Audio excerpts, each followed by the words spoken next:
रोज़ ये स्कूल खुलेंगे हफ्ते में 50% बच्चे, अल्लाह करे कि बच्चे ये ना कहें कि 6 रोज़ है तो अब हमने 3 रोज़ आना 3 रोज़ छुट्टी करनी है। तो जनाब कोविड ने जहाँ पूरी दुनिया का निज़ाम दरहम बरहम किया है, वहाँ पर सबसे ज़्यादा जो नुकसान है वो किस चीज़ को पहुँचा, किस चीज़ को हुआ फैसल? वो ऐसा नुकसान है जिसकी तलाफ़ी कब होगी नहीं मालूम, ऐसा नुकसान जिसकी कमी कभी शायद पूरी ना हो सके। ख़तरनाक वबा ने जहाँ कई जाने ली, वही उससे कई नस्लों का मुस्तकबिल भी ख़तरे में पड़ गया है। डिजिटल लर्निंग या ऑनलाइन सिस्टम क्या पाकिस्तान में कामयाब हुआ? माहिरीन और जो वालिदैन और बच्चे इस डिस्टेंट लर्निंग या ई लर्निंग का जो मुस्तकबिल है वो क्या देखते हैं? मुदस्सिर नज़ीर ने एक खुसूसी रिपोर्ट बनाई है, पहले ये देखते हैं।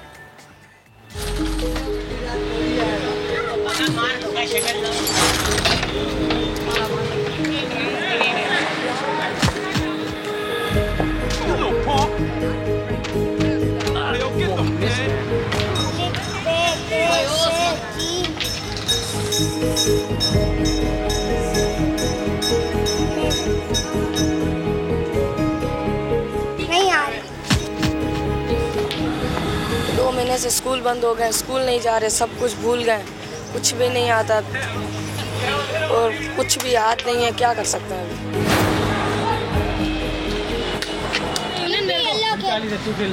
अभी। जब ऑनलाइन तालीम के लिए बुनियादी ढांचा ही खस्ताहाल होगा तो वर्चुअल दुनिया के क्लासरूम में अंधेरा ही अंधेरा होगा।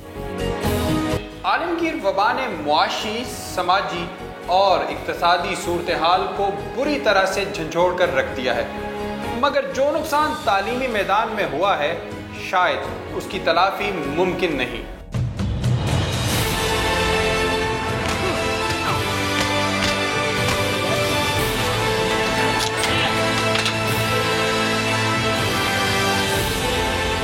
सबसे मेन प्रॉब्लम बच्चों की स्टडी की है। वो बिल्कुल भूल चुके हैं कि हम क्या पढ़ते थे, कहाँ जाते थे, इवन कि स्कूल तक याद नहीं है अब उनको।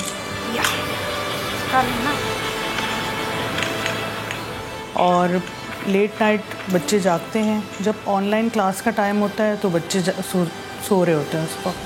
मेरा नाम अजान है, मैं क्लास 6 का स्टूडेंट हूँ। दिल नहीं लगता पढ़ाई में, वो जो जुनून था ना हमारा अंदर से पढ़ाई का, वो निकल गया है। आजकल मैं टिकटॉक बना रहा हूँ और टिकटॉक बनाना मुझे बहुत पसंद है। मैं न्यू ट्रेंड्स पर टिकटॉक बनाता हूँ और मेरे 50 फॉलोअर्स हैं। और मुझे एक और शौक़ है पबजी का, जिसके अंदर मैंने परचेज़ किया हुआ है रॉयल पास। मैंने बहुत मुझे मिशन करना भी पसंद है और मैं अपनी आरपी को भी बढ़ाना, स्ट्रॉन्ग करना चाह रहा हूँ। ऑनलाइन क्लास में चीटिंग करना बहुत ईजी। टीचर हमें कैम से तो देख रही होती हैं, लेकिन उन्हें ये नहीं पता होता कि उनके पीछे क्या चल रहा है।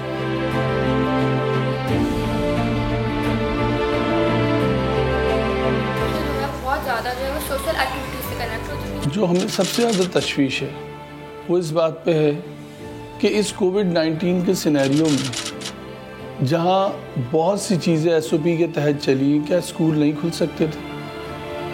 क्या स्कूल्स में SOP अप्लाई नहीं हो सकती थी? जो ये 7-8 महीने का गोल्डन टाइम हमारे बच्चों की स्टडीज़ का ज़ाया हुआ, क्या ये वापस आ पाएगा?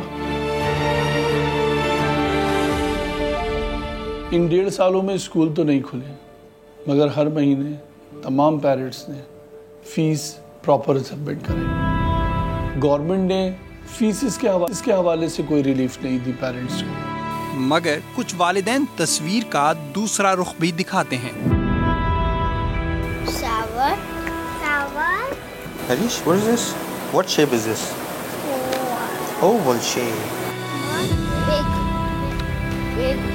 हम अपने बच्चों से करीब हो गए हैं, जिससे हमें अपने बच्चों का की नीड्स का, उनकी एबिलिटीज़ को जज करने का टाइम ज़्यादा मिल गया है। जिससे हम वो 8 घंटे जो बच्चा स्कूल जाता था वो 8 घंटे माँ के पास रहता है। हम कहें कि बच्चे नहीं जा रहे, लॉस हो गया है, तो स्कूल सिस्टम भी एक्सपोज हुआ है। कोई बहुत बड़ा स्कूल है या बहुत छोटा स्कूल, सबका एक जैसा मेयार ही चल रहा था। याद नहीं कर। अगर किसी का बच्चा बहुत अच्छी रिकॉर्ड्स बना रहा है राइटिंग में, टाइकोंडो में, गेम्स में और कंप्यूटर्स में, पोइट्री में, तो वो उसके घर का बैकग्राउंड भी रिफ्लेक्ट हो रहा है। मगर ऐसा सोचने वाले वालिदैन बहुत कम हैं।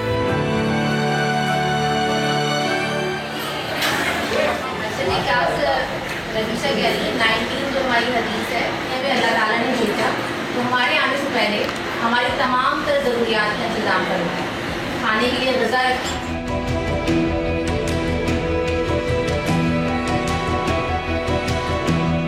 स्कूल कभी खुलते हैं और कभी बंद हो जाते हैं, तो बच्चे अपनी स्टडीज़ को लेके बहुत ज़्यादा कंफ्यूज हैं। जो रूटीन में बच्चों की स्टडी का एक ट्रैक बनता था वो बिल्कुल आउट हो जाता है।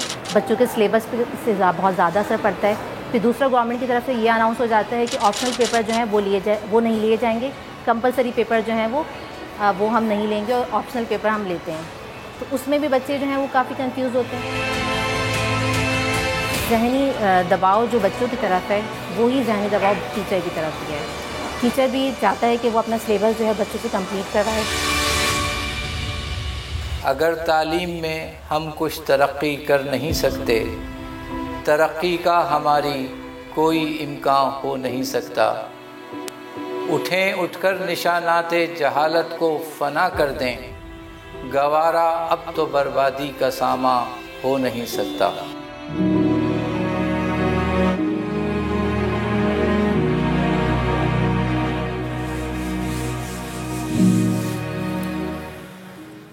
यकम 2020 से लेकर अब तक सिर्फ 65 दिन स्कूल खुले रहे, जबकि 570 दिन स्कूल बंद रहे।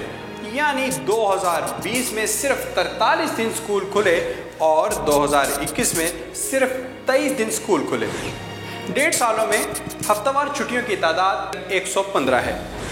50% हाजिरी की वजह से 18 माह में हर बच्चा सिर्फ 40 दिन स्कूल गया।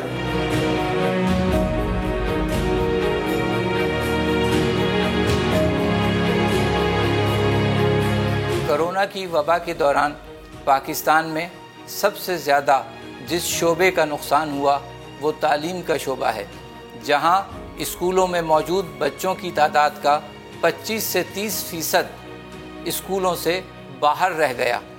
पाकिस्तान में 3000 से ज़्यादा तालीमी अदारे मुस्तकिल बंद हो गए और 4 से 5 लाख असतिज़ा मुस्तकिल बेरोज़गार हो गए, जिसकी वजह बच्चों की तादाद का कम हो जाना, ऑनलाइन क्लासेस और तालीमी अदारे मुस्तकिल बंद होना है। –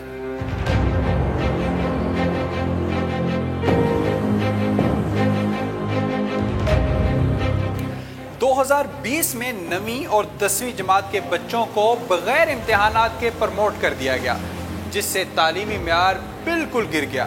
अब वो बच्चे जो फेल होते थे और वो बच्चे जो पोजीशन लेते थे सब बराबर हैं। बच्चों को जो उनका रिज़ल्ट होता है या जो उनकी प्रमोट उनको नेक्स्ट क्लास में किया जाता है वो उनकी मेरिट की बेसिस पे करना चाहिए, ताकि बच्चों के अंदर जो एक जोश होता है, वलवला होता है कि हम इतनी मेहनत करेंगे, इतनी हार्ड वर्क करेंगे कि हमारे पेपर में हम फर्स्ट पोजीशन लें, हम सेकंड पोजीशन लें। तो जब बच्चों को ये पता होगा कि हमने साल के एंड में प्रमोट हो जाना है, तो बच्चे उस तरह की मेहनत करेंगे ही नहीं। जो हमारे यहाँ लॉस हुआ है बाहर तो वो कंपनसेट कर लेते हैं और कर लेंगे, लेकिन हमारे यहाँ कंपनसेशन की बात नहीं है। हमारे यहाँ तो जो छुट्टी हो गई, जो हो गई, जो रह गया सो रह गया। तो इससे ज़ाहिरा तो हमें बहुत आसानी दिख रही है। जैसे मैंने इंतहा वाली बात यह है कि 70 बरस में पाकिस्तान में मैट्रिक जो है वो PhD से भी बड़ी क्लास में, इसलिए कहता हूँ कि ये 10 साल की है। 10 साल तो हमारे यहाँ है, बाहर तो अमेरिका में 12 साल है। और तो ये इतनी बड़ी क्लास है 10-12 साल की, PhD तो 3 साल 4 साल में ही हो जाता है। उस हवाले से और इसका सर्टिफिकेट लाइफ टाइम काम आता है। आपकी एज जो है वो मैट्रिक के सर्टिफिकेट से एवेलुएट होती है। तो ये सर्टिफिकेट आपका इंतहा है कि 2 पेपर दे रहे हैं स्टूडेंट और मैट्रिक हो रहे हैं। देखिए, लास्ट ईयर तो फेल कोई भी नहीं हुआ, सिर्फ फेल वो हुआ जिसने फॉर्म जमा ही नहीं कराया किसी वजह से। तो हमारे पास मैट्रिक में जब लास्ट ईयर था तो 30-35 हज़ार बच्चा सप्लीमेंट्री में जाता था क्योंकि वो बच्चा फेल था। तो लास्ट ईयर जो प्रमोशन पॉलिसी थी उसमें ये था कि जो फेल सब्जेक्ट है उसमें सिर्फ पास नंबर देते हैं, लेकिन वो बेचारे जितने पास हुए वो डी और ई ग्रेड में पास हुए। तो हमारे पास बल्क क्वांटिटी में कई हज़ार बच्चे जो है वो ई और डी ग्रेड में पास हैं। देखिए एक बड़े ज़लज़ले के बाद आफ्टर शॉक्स आते रहते हैं। मैं समझता हूँ कि 4-5 साल तक इसका लॉस महसूस किया जाएगा। कोरोना की 4 लहरों में हचकोले खाते स्कूल कई बार खुले और कई बार बंद हुए। अब सूरत हाल ये है कि बच्चे स्कूल का सबक तो क्या, स्कूल का रास्ता ही भूल गए हैं। तलबा में तहकीकी सलाहियत ना तख्लीकी। कहीं ऐसा ना हो जॉब ऑफर करते हुए पूछा जाए कि आप 2020-21 के तलबा तो नहीं। कैमरामैन सनाउल्लाह, फैसल आगाई, शाहिद बलोच और अली मुशर्रफ के साथ मुदस्सिर नज़ीर, समा, कराची।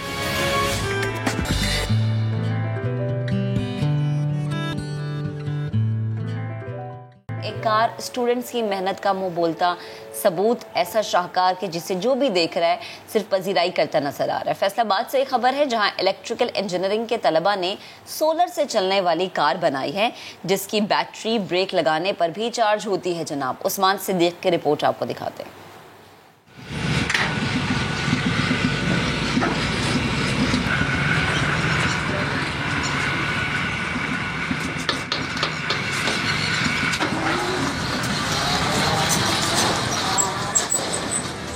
सूरज की किरणों का होगा इस्तेमाल, ब्रेक भी करेगी बैटरी को फुल चार्ज।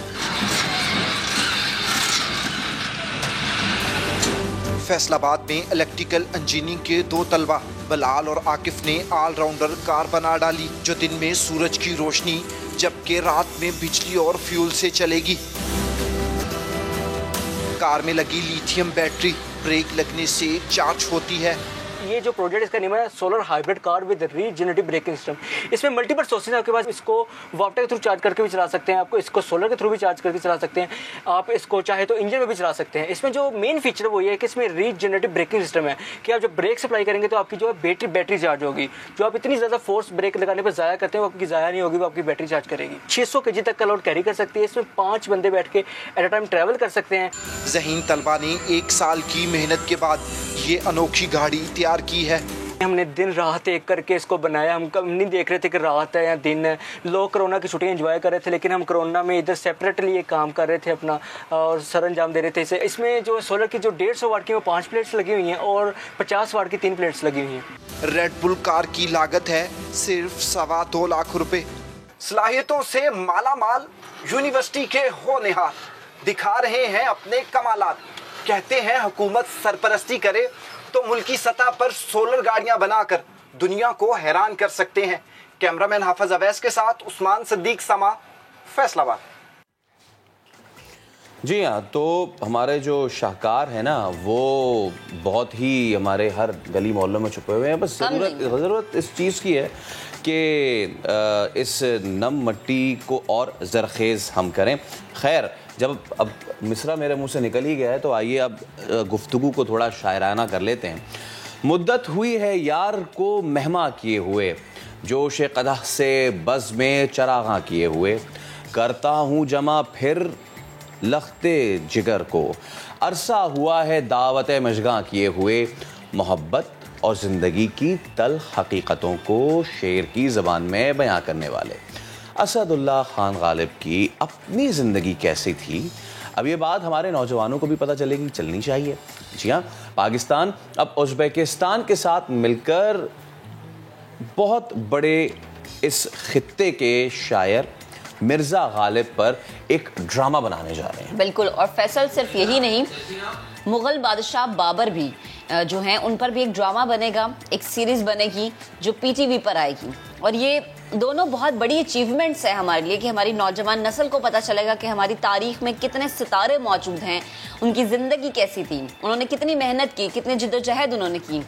इसी पर बात करने के लिए हमें ज्वाइन किया है सीनियर अदाकार साजिद हसन साहब ने। साजिद साहब, बेहद शुक्रिया आपका वक्त देने के लिए। Good morning.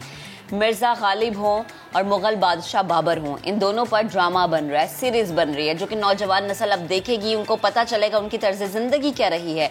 उज़्बेकिस्तान के साथ मिलकर ये उर्दू ज़ुबान में बनने वाली सीरीज़ हमारी इंडस्ट्री के लिए कितना बेहतर है ये? में उज़्बेकिस्तान के साथ बिल्कुल ये बन तो सकता है, लेकिन कौन बनाएगा, उसका सब्जेक्ट मैटर कैसे होगा, कौन सी ज़बान में होगा प्रीडोमिनेंटली, और उसमें सबसे बड़ी बात यह है कि जो फैक्ट्स हैं वो हम कितने दिखा पाएंगे, या हम उसको अपने लोगों के लिए कुछ चेंज करेंगे या लाइसेंसेस लेंगे। ये बहुत सारे सवालात हैं, क्योंकि अब जो हिस्ट्री के स्टूडेंट्स हैं उनके पास इंटरनेट की फैसिलिटी है, उनको देखने की है, कोई भी आप चीज़ दिखाते हैं तो फ़ौरन आदमी जाके उसके फैक्ट्स को बिल्कुल ऑथेंटिकेट कर सकता है। और इस किस्म की बड़ी शख्सियात के बारे में बहुत तहकीक की ज़रूरत है, और बड़ी बारीकी से तहकीक की ज़रूरत है, और इसमें किस तरह से कौन से एस्पेक्ट्स इनके हाईलाइट किए जाएं। बाबर एक इंतहाई बड़ी शख्सियत है, और मिर्ज़ा गालिब अपनी जगह उतने ही बड़ी शख्सियत हैं अदब में। तो ये दो अलग अलग जायंट्स हैं, दोनों बहुत बड़े फिगर्स हैं अपनी अपनी फील्ड्स में। एक ने सल्तनत पूरी रखी ज़मीन पर, और एक ने तख़य्युलाती जो चीज़ें लिखी, बिल्कुल उसमें भी एक पूरी सल्तनत है। गालिब को आज भी याद किया जाता है। तो इसकी बड़ी बारीकी से जो काम किया जाए, इस पर प्रोडक्शन वैल्यू, पीरियड पीसेस बहुत महंगे होते हैं, और बहुत बड़ी बड़ी कंपनीज इनको अंडरटेक करती हैं। तो इसलिए ये क्या करना चाहिए जी, मगर कौन करेगा, किस तरह करेगा, किन लोगों के हाथ में इतना पैसा होगा और इसकी इन्वेस्टमेंट, ये बिल्कुल बहुत बड़े काम है। बिल्कुल करने चाहिए, हुकूमतों को करने चाहिए, मुल्क के रिप्रेजेंटेशन है, दुनिया को पता चले। लेकिन साथ साथ बहुत मुश्किल काम भी है, इंतहाई, और अगर काम आता हो तो तकरीबन नामुमकिन, लेकिन साथ साथ काविश के बिल्कुल कोशिश की शदीद ज़रूरत है। हम सबको मिलके इसमें अदबी जितनी भी शख्सियात हैं उनका कुछ मजमुआ मिलके या कोई बोर्ड मिलके इस किस्म की स्क्रिप्ट लिखे तो मज़ा आएगा। और बिल्कुल हमारी इंडस्ट्री को शदीद ज़रूरत है, इंडस्ट्री क्या पाकिस्तान को शदीद ज़रूरत है, क्योंकि ये अब दुनिया आगे आने वाले वक्तों में, और आज से ही लग ऐसे रहा है कि ज़हनी तौर पे आपको जितना ज़्यादा खुला मौका मिले दुनिया में, वही मुल्क आगे तरक्की कर रहे हैं। सो इसलिए बड़ा ज़रूरी है कि हम इस दौड़ में, जो ज़हनी दौड़ है, उसमें बड़ी तेज़ी से तरक्की करें, और जो फासले हमें 100 साल में तय करने हैं वो मिनटों में तय करें। तो उसके लिए बिल्कुल ज़रूरी है कि इस किस्म की काविश की जाए। अच्छा साजिद साहब, ये जो नौजवान नस्ल तक ये चीज़ पहुंचाने ना, वो बड़ा अहम है, क्योंकि कई ड्रामे, कई टेलीविज़न प्लेस और कई फिल्म्स बनी हैं, लेकिन ये जो हम अपने नौजवानों तक पहुंचाना चाह रहे हैं ना, वो मिर्ज़ा गालिब का मुकम्मल उसलूब पहुंचाना चाह रहे हैं। क्यों? क्योंकि हमने अपनी तदरीसी किताबों में मिर्ज़ा गालिब को पंखड़ी एक गुलाब की सी है में मुकफ़िल करके रख दिया है, जबकि गालिब तो वो है कि गालिब हमें ना छेड़ के फिर जोश अश्क से बैठे हैं हम तहैया तूफ़ान किए हुए। तो ये बताइए कि क्या पहले कभी पीटीवी ने इस तरह का कोई ड्रामा बनाया है जिसमें किसी और मुल्क की कास्ट भी शामिल हो? की गई है, और पीटीवी से कोशिश की गई है। गवर्नमेंट ने पीटीवी का एक इदारा, पीटीवी ने बिल्कुल इसको किया है, और कासिम जलाली साहब और बड़ी चीज़ें, मगर उसमें ये है कि ज़ाहिर है इनके पास वो वसाइल नहीं थे उस वक्त भी। मेकअप का डिपार्टमेंट, बहुत सारी चीज़ें बहुत कच्ची हैं, अगर आप उसको देखें दोबारा तो काफ़ी कच्चा पक्का काम लगता है। लेकिन जहाँ तक स्क्रिप्ट का ताल्लुक है, आई थिंक वो भी बहुत अच्छी उस ज़माने के हवाले से। लेकिन ज़माना बदल जाता है, हकीकतें बदल जाती हैं। अब उसमें भी अगर जब आप देखेंगे उस प्ले को, तो जब आप इंटरनेट को चेक करेंगे तो बहुत सारी चीज़ें शायद आपको हकीकत से बहुत दूर मिलें। तो यस, बहुत उस ज़माने में बहुत ज़बरदस्त कोशिश वक्तों के हिसाब से चलती है दुनिया। ये तो नहीं हो सकता कि अभी गाड़ी दुनिया में अभी जैसे एयर टैक्सी अभी नहीं आई है, और बहुत सारी चीज़ें भी नहीं आई और एक्सपेक्ट कर रहे हैं कि वो आएगी, तो अभी नहीं आई है। जब तक आ जाएगी फिर उसके से जो तब्दीली आएगी वो देखी जाएगी ना। इसी तरह ये ड्रामा उस वक्त के हिसाब से बिल्कुल बहुत अच्छा था, लेकिन अब क्योंकि दुनिया में बहुत सारी चीज़ें प्रोडक्शन के हवाले से आगे चली गई हैं, अब वो पहले की तरह का कोई ना तजुर्बाकारी नहीं है। तो इसमें ये है कि पाकिस्तान टेलीविज़न के जो पुराने काविशें हैं उनको सराहते हुए हमें बिल्कुल वहाँ से भी कोशिश करनी चाहिए। वहाँ भी बहुत अच्छे अच्छे आर्टिस्ट मौजूद हैं, लेकिन प्रोडक्शन वैल्यू इसमें ज़रूरी है कि बढ़ाई। ठीक, तो साजिद साहब आप क्या समझते हैं हमारी इंडस्ट्री के वो कौन से ऐसे 3 नाम हैं जो मिर्ज़ा गालिब का किरदार बहुत बेहतरीन तरीके से निभा सकते हैं? किरदार कौन अच्छा अदा कर सकेगा? हर देखिए ये तो ऐसा किरदार है कि कोई भी अदाकार उसकी थोड़ी सी अच्छा बुरा जैसा भी हो वो इसको अगर करे तो वो बड़ा हो जाता है। तो ये तो ख्वाब है बहुत छोटे बड़े सब अदाकारों का, और छोटा बड़ा अदाकार कोई नहीं होता, इसमें किस्मत का भी बड़ा हाथ होता है। लेकिन जाहिर है कि जो भी ये मिर्ज़ा साहब का किरदार अदा करेगा, उसकी उर्दू, उसकी शख्सियत और उनकी आवाज़ और उनकी अदायगी, ये सब चीज़ें हमारे पड़ोस जो आजकल दुश्मन बहुत ज़्यादा हैं हमारे मोदी साहब के मुल्क के बहुत बड़े फनकार नसीरुद्दीन शाह, वो ऑलरेडी ये कर चुके हैं और बड़ी बखूबी किया उन्होंने। और गुलजार साहब ने लिखा, वो भी बहुत अच्छा लिखने वाले। लेकिन ये एक दौर है, एक दौर को दिखाया उसमें, और एक पूरा दौर उनका दिखाया और उनकी पूरी ज़िंदगी को शायद अहाता किया उन्होंने। लेकिन ये बड़ा इम्पोर्टेंट सवाल है कि किस दौर से लेके किस दौर तक उनको दिखाएंगे, या पूरी ज़िंदगी दिखाएंगे, तो उसमें तो बहुत सारे फिर किरदार आएंगे जो उनकी जवानी, बचपना। चलिए साजिद साहब, बहुत और यकीनन आपने जो गुफ्तगू की है थोड़े बहुत कंसर्न्स तो ज़रूर हैं कि कौन इसका किरदार अदा करेगा, क्योंकि ये किरदार नहीं है मिर्ज़ा गालिब, ये अहद है पूरा, और ऐसा अहद कि जो जिंदा और जावेद है। इसी पर हम बात करेंगे जॉइंट वेंचर पर डायरेक्टर पीटीवी और फोकल पर्सन फिल्म्स नरीता फरहान हमारे साथ मौजूद हैं। नरीता, बहुत शुक्रिया एक बड़े अहम मौजू पर हमसे गुफ्तगू करने के लिए। सबसे पहले तो हम यही जानना चाह रहे हैं कि इस जॉइंट वेंचर पर काम कब से शुरू होगा? अच्छा, थैंक यू सो मच जी, आपने मुझे मौका दिया है इसके ऊपर बात करने के लिए। इस पे काम शुरू करने की सिंस मैं साजिद साहब को बड़े गौर से सुन रही थी और जो ये बातें कर रहे थे बिल्कुल पर्टिनेंट थी। आपको जब किसी इतने बड़े अहद के बारे में ये दोनों मिर्ज़ा गालिब साहब और ज़हीरुद्दीन बाबर अपने अंदर एक बड़ी एनरिचिंग हिस्ट्री रखते हैं। सो जब आप इतने बड़े किरदारों के बारे में, इतने बड़े हिस्टोरिक लेजेंड्स के बारे में, लिटरेरी फिगर्स के बारे में टच अपॉन करते हैं, तो हम टाइमलाइंस को देखें सिर्फ प्रोडक्शन के एतबार से या इस एतबार से, उससे बहुत पहले ज़रूरत है कि हम ये देखें कि हम इसको इन किरदारों से जस्टिफाई करने के लिए हमें क्या क्या स्टेप्स उठाने पड़ेंगे। ठीक है। सो उन स्टेप्स के अंदर आप देखें कि क्योंकि ये एक रिच हिस्ट्री है, तो बगैर हिस्टोरियंस को, बगैर रिसर्चर्स को, बगैर एक्सपर्ट ग्रुप बनाए, बगैर इनके ऊपर रिसर्च को स्ट्रेंथन किए, और ना सिर्फ रिसर्च, आप ये देखें कि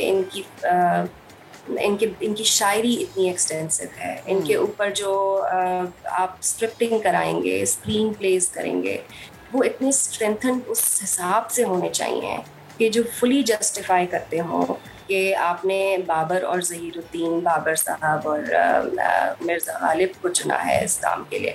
सो basically as a first step, आपके सवाल से मैं टाइमलाइन तो बिल्कुल नहीं देना चाहूँगी, बल्कि ये कहना चाहूँगी कि एज अ फर्स्ट स्टेप हमने एक्सपर्ट वर्किंग ग्रुप्स बनाए हैं इसके लिए, और जिसमें हमने कोशिश की है कि हम हिस्टोरियंस, रिसर्चर्स, आपके पोएट्स, आपके बड़े राइटर्स, उनको शामिल करें, उनको हम यहाँ से एक प्लेटफॉर्म दें from the government of Pakistan.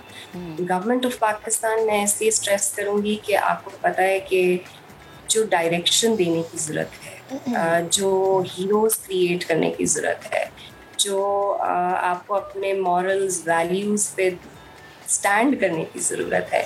So prime minister साहब का ऑफ कोर्स इसमें एक विजन था है, and he was the one who went to Uzbekistan and he conveyed कि हमें ज़रूरत है कि इस रीजन में अपने जो हमारे हीरोज़ हैं जिनसे हम एक ट्रेल भी है हमारी, हम सीखें उनसे, हमारी यूथ उनको आइडियलाइज करे, उन चीज़ों पे हमें काम करने की ज़रूरत है. So that's how we picked up जी. और अगेन आपके सवाल पे कि हम पहले इस पे एक एक्सपर्ट ग्रुप पे काम कर रहे हैं और वो जब बनेगा, वो जब अपने सजेशंस देंगे, and that is not going to be from the Pakistan side only. हमने एक्सपर्ट ग्रुप सजेस्ट किया है उज़्बेकिस्तान साइड को, वो अपना एक एक्सपर्ट ग्रुप इसके ऊपर बनाएंगे और वो हमसे फिर इसको शेयर करेंगे और फिर हम इन दोनों एक्सपर्ट ग्रुप्स की जब आपस में एक फर्स्ट आप कह लीजिए लाइन पे जब ये डिसाइड करेंगे कि हमने किस मैग्नीट्यूड किस स्केल पे काम करना है, तो फिर हम जो है ना वो अगले स्टेप पे जाएंगे. बिकॉज ये जस्टिफाई नहीं कर पाएंगे हम अगर हम ये वाला स्टेप जो है ना वो लूजली हैंडल करें. ठीक है. अच्छा नरीता, मुझे ये भी बताएं, जैसे आपने कहा कि पहले जो टीम है वो देखेगी और फिर उसके बाद जो है इस पे कुछ ना कुछ हम काम शुरू करेंगे, लेकिन कुछ नाम होते हैं ना जहन में कि अच्छा ज़हीरुद्दीन बाबर की शख्सियत को मद्देनज़र रखते हुए ये अदाकार बेहतरीन तरीके से किरदार निभा सकता है, या मिर्ज़ा गालिब की जो शख्सियत थी उनको मद्देनज़र रखते हुए पाकिस्तान फिल्म इंडस्ट्री का ये नाम बेहतरीन तरीके से किरदार निभा सकता है. बज़ाते खुद अगर मैं आपकी अपनी राय मांगूं तो दोनों अहम किरदारों के लिए कोई एक नाम या कोई 2-3 नाम जो कि आपके जहन में हो या जो सजेशन दी गई हो कि अच्छा इन नामों को कंसिडर किया जा सकता है. अच्छा, मैं सिर्फ इस पे इतना कहना चाहूँगी कि I would not be the pertinent person to be answering such a question. हमारे पास आपको पता है इतने बेहतरीन अदाकार मौजूद हैं, इतने अच्छा टैलेंट मौजूद है कि मेरा नहीं ख्याल कि कोई भी एक्टर जिसको ये जिनका राइट है चूज़ करना कि वो किसको चूज करेंगे, वो आई एम श्योर वो कुछ ना कुछ देख के चूज करेंगे, सोच के चूज करेंगे. सो मैं इतने बड़े बड़े नाम जो हमारे मुल्क में एक्टिंग कर रहे हैं उनके साथ जस्टिफिकेशन नहीं शायद कर पाऊँ अगर नाम लूँ तो, लेकिन ये ज़रूर है कि हमारे मुल्क में बेहतरीन टैलेंट मौजूद है. रिसोर्सेज हम कोशिश करेंगे कि हम पूरे बेहतरीन रिसोर्सेज इसमें लाएं. पीटीवी और उज़्बेक टीवी के साथ हमारा इरादा है जॉइंट प्रोडक्शन में जाने का, और पीटीवी को स्ट्रेंथन करने के लिए आपको पता है पीटीवी हमारा एक इदारा है जिसकी अपनी एक हिस्ट्री है. सो हम ये चाहेंगे कि जो एक्टर्स और जो एक्ट्रेसेस जो ऑफ कोर्स पाकिस्तान में काम कर रहे हैं उनमें जो अच्छे बड़े नाम हैं, इवन जो मैं कहती हूँ अनरिकग्नाइज्ड नेम्स हैं, maybe I am not somebody जो इसके ऊपर कोई अथॉरिटी है बात करने के लिए कि मैं किसको कास्ट करूँ किसको नहीं, ये किसी और का राइट है. क्योंकि ऑब्वियसली हमारे पास जो जिसको कहते हैं कि बहुत बड़े नाम भी हैं और बहुत ही एक्साइटिंग ये वेंचर होने वाला है. तो बहुत शुक्रिया नरीता आपका.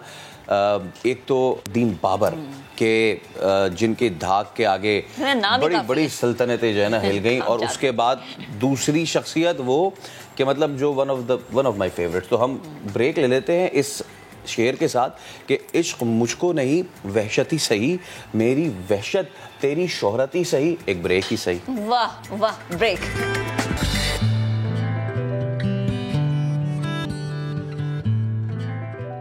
खुशामदीद कहते हैं आपको. और एक बहुत बड़ा मसला जो कोविड SOPs के पेश नज़र रहा है वो है मार्केटों का बंद होना, कारोबार का बंद होना और महदूद वक्तों तक खुले रहना. अब कराची में जो मार्केट्स हैं रात 8 बजे उनको बंद करने का है फैसला.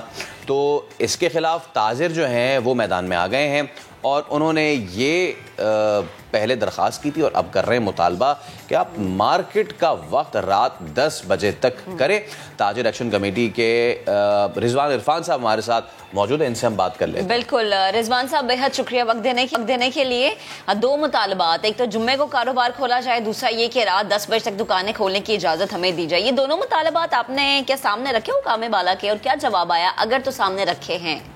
देखिए, रात की तारीख में जो नोटिफिकेशन निकाल दिया कल संडे को, 31 तारीख लास्ट डेट दिया, आपने रात को नोटिफिकेशन निकाल दिया, आपने कोई मुज़ाकरात नहीं की, ना बात की है. इंटीरियर सिंध में आपने जो है 10 बजे तक का टाइम दे दिया है, कराची में हमने 8 बजे का टाइम दे दिया है, और हफ्ते में जो है जुम्मे को छुट्टी आपने सेफ डे जो है वो एक दिन छुट्टी दिया इंटीरियर सिंध में और यहाँ 2 दिन आप छुट्टियाँ दे रहे हैं, इस तरह से नाइंसाफी है। आप जो है ये नोटिफिकेशन में आपको क्लियर करने चाहिए था, सिंध पूरा सिंध एक ही नोटिफिकेशन चलेगा या अलग अलग नोटिफिकेशन चलेगा? लेकिन रिजवान साहब ये तो एनसीओसी की तरफ से ना, सिंध गवर्नमेंट की तरफ से नहीं है।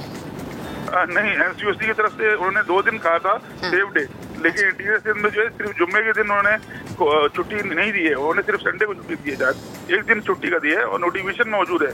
मैं ये उनसे कहता हूँ आप एनसीओसी से चल रहे हैं या अपने नोटिफिकेशन के हिसाब से चल रहे हैं? हम तो ये कहते हैं आप 10 बजे का टाइम हमने दिया इंटीरियर सिंध में, तो हमको भी देते हैं 10 बजे तक क्या? हम इतने कलील मुद्दत में ना दिनों में कारोबार कर सकते हैं, ना अपने लोगों का रोजगार कमा सकते हैं, आप समझ सकते हैं, ना लोगों ने सैलियाँ दे पा रहे हैं, ना लोग जो है अपना क्या कहते हैं उसे लोगों की जो है दुकानों जो किराया निकाल पा रहा है, ना और खर्चे पूरा पा रहे हैं। हफ्ते महीने में जो है 8 छुट्टियां दे रहे हैं आप और 8 बजे तक का टाइम दे रहे हैं, किस तरह लोग कारोबार करेंगे? आप समझ सकते हैं हजारों की तादाद में लोग दुकानें बंद हो गई हैं और लोग जो है बेरोजगार हो रहे हैं, आप समझने की कोशिश नहीं करते। लेकिन रिजवान साहब ये जब हजारों की तादाद की बात आती है ना, तो यही वो उन हजारों में से लोग निकलते हैं जो वैक्सीनेशन नहीं करवाना चाहते। बेहद शुक्रिया, गुफ्तगू कर रहे थे, आपका मौक़िफ़ भी आगे सामने। आगे बढ़ते हैं जनाब, करेंगे उस खबर की जो कि जुम्मे वाले दिन हमारे प्रोग्राम में नश्र हुई और उसके बाद जंगल में आग की तरह वो फैली और हर किसी ने साइमा का रुख किया। लाहौर की सड़कों पर तमाशा बनने वाली साइमा की खबर समा के प्रोग्राम नया दिन हमारे प्लेटफॉर्म से जब चली तो पंजाब हुकूमत भी हरकत में आ गई। वजीर आला पंजाब ने माली इमदाद और मां के इलाज का ऐलान कर दिया। साइमा सरवर और उनकी वालिदा की माली मुआवनत भी की जाएगी।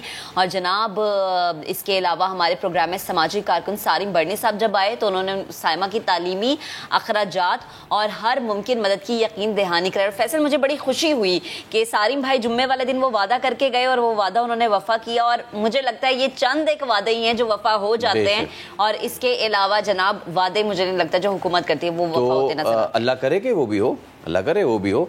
तो सारिम बन्नी साइमा के घर पर ही मौजूद हैं, तो हम उन दोनों से बात करते हैं। तो सबसे पहले तो सारिम भाई आपका बेहद शुक्रिया, साइमा भी मौजूद हैं। सारिम भाई बताइए, आप यहाँ पे पहुँचे, ज़रा देखने वालों को बताएं इनके घर की सिचुएशन कैसी है, कितने कमरे हैं, कैसे यहाँ के मामला चलते हैं? बस इतनी है जितनी एक इज़्ज़तदार आदमी को जगह चाहिए होती है। ये चारपाई अगर ऐसे करके डाली है तो इसके बाद इधर जगह नहीं है कोई भी। ऐसा एक घर है जहाँ माँ बेटी एक इज़्ज़त से रह रहे हैं, जी रहे हैं, और खुशी हुई देख करके। गुर्बत इशू नहीं होता, गुर्बत मसला नहीं है, दुनिया में होती है, लेकिन जो माशरे की बुराइयां हैं, जो मकसद जिससे एक हमारी बहन बेटी रुसवा हो रही होती है ना, वो इशू होता है जो इस साइमा के साथ था। मैं आया, मैंने इससे जब अभी बातचीत की मैं हैरान रह गया। अबव 80s बता रही है परसेंटेज मैट्रिक में ली इसने, और 94% इसने इंटर के अंदर ली है।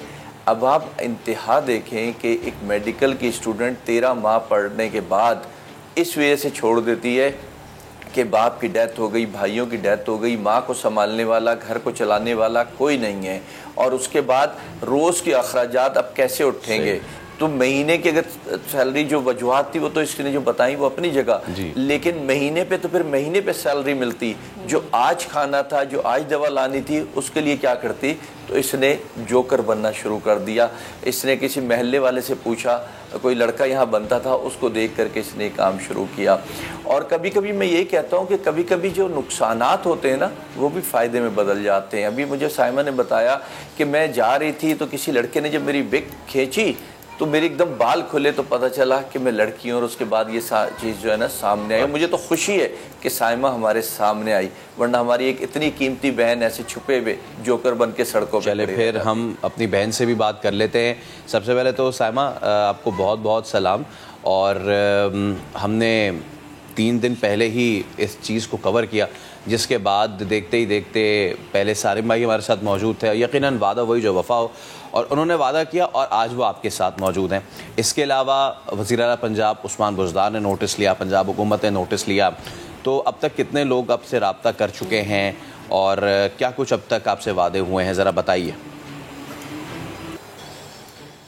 जी अस्सलाम वालेकुम, मेरा नाम साइमा है। सर मेरे साथ सबसे पहले सारिम भाई ने वादा किया और मतलब समा की प्लेटफॉर्म पे अल्लाह पाक उनको सलामत रखे पूरी टीम को। उनकी टीम से पहुंचने से पहले सारिम भाई मेरे पास पहुंच गए थे और अल्लाह पाक इनको भी ज़िंदगी तंदुरुस्ती दे। और सर उसके बाद मुझे गवर्नमेंट से एक कॉल आती है, कल रात को ही वो मेरे घर आए थे 2 लोग और वो एक फॉर्म फिल करके मतलब हमारी वीडियो क्लिप बना के लेके गए हैं। फॉर्म उन्होंने कहा कि कल फिल होगा, जिसमें वो मेरी वालदा की ट्रीटमेंट के लिए जो है ना वो मतलब एक्सपेंस जो है वो करेंगे। तो इसके अलावा जो है ना मुझे डिफरेंट किस्म की मतलब कॉल्स आई हैं, लेकिन ज़्यादा जो है वो कोई प्रपोज़ल करता है शादी के लिए, कुछ इस तरह की कॉल्स आ रही थी। अच्छा जी साइमा, हम हमेशा एक बात करते हैं अपनी इस सोफ़े पे बैठ के, इस जगह पे बैठ के कि मायूसी कुफ्र है और मायूस नहीं होना चाहिए, क्योंकि अल्लाह पाक खुद कुरान पाक में कह रहे हैं कि हर मुश्किल के साथ आसानी है। मुश्किल के बाद नहीं, मुश्किल के साथ आसानी, और मुश्किल के साथ रहते हुए वो आसानी का हल जो ढूंढना वो बड़ा ज़रूरी है। हम तो सिर्फ वसीला बने हैं, अल्लाह ताला ने शायद हमें वसीला बनाया आपकी मदद का। आपकी वालदा भी जो हैं वो पीछे बैठी हैं, अम्मा के क्या तासुरात है? क्योंकि मुझे आपकी वो बात अभी तक याद है कि जब आप सिम्स हॉस्पिटल के बाहर थी, वो मेडिसिन के लगभग 360 आपने कमाए और आपने जाके अपनी माँ को कहा कि मुझे नौकरी मिल गई है। तो मुझे प्लीज़ ज़रा ये बताएं कि जब ये सारी सिचुएशन अम्मा ने देखी तो माँ के क्या तासुरात थे? जी मैम, मैं वालदा से ही कहूँगी कि वो बताएं खुद उन्होंने मतलब उनको क्या फ़ील हुआ जब उन्हें भी ये पता चला कि मैं जोकर बन के उनके इलाज के लिए मेहनत कर रही हूँ। तो मैं चाहती हूँ वालदा खुद बताएं। ये सवाल है कि आप बताएं, आपकी बेटी जब जोकर बनी तो मतलब आपके क्या तासुरात थे? आपके इलाज के लिए आपकी बेटी ने ये स्टेप किया। अस्सलाम वालेकुम। पहले मैंने पता नहीं सी, इसलिए मैंने पता लगा मैं बहुत रोई।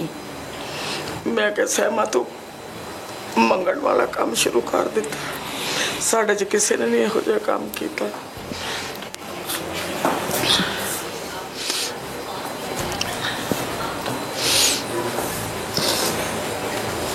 लेकिन साइमा, इनसे ये भी पूछिएगा कि यकीनन इस वक्त तो रो रही हैं और उस वक्त शायद उन्हें बुरा भी लगा होगा, जैसे वो कह भी रही हैं कि साइमा तुमने ये कैसा काम शुरू कर दिया है।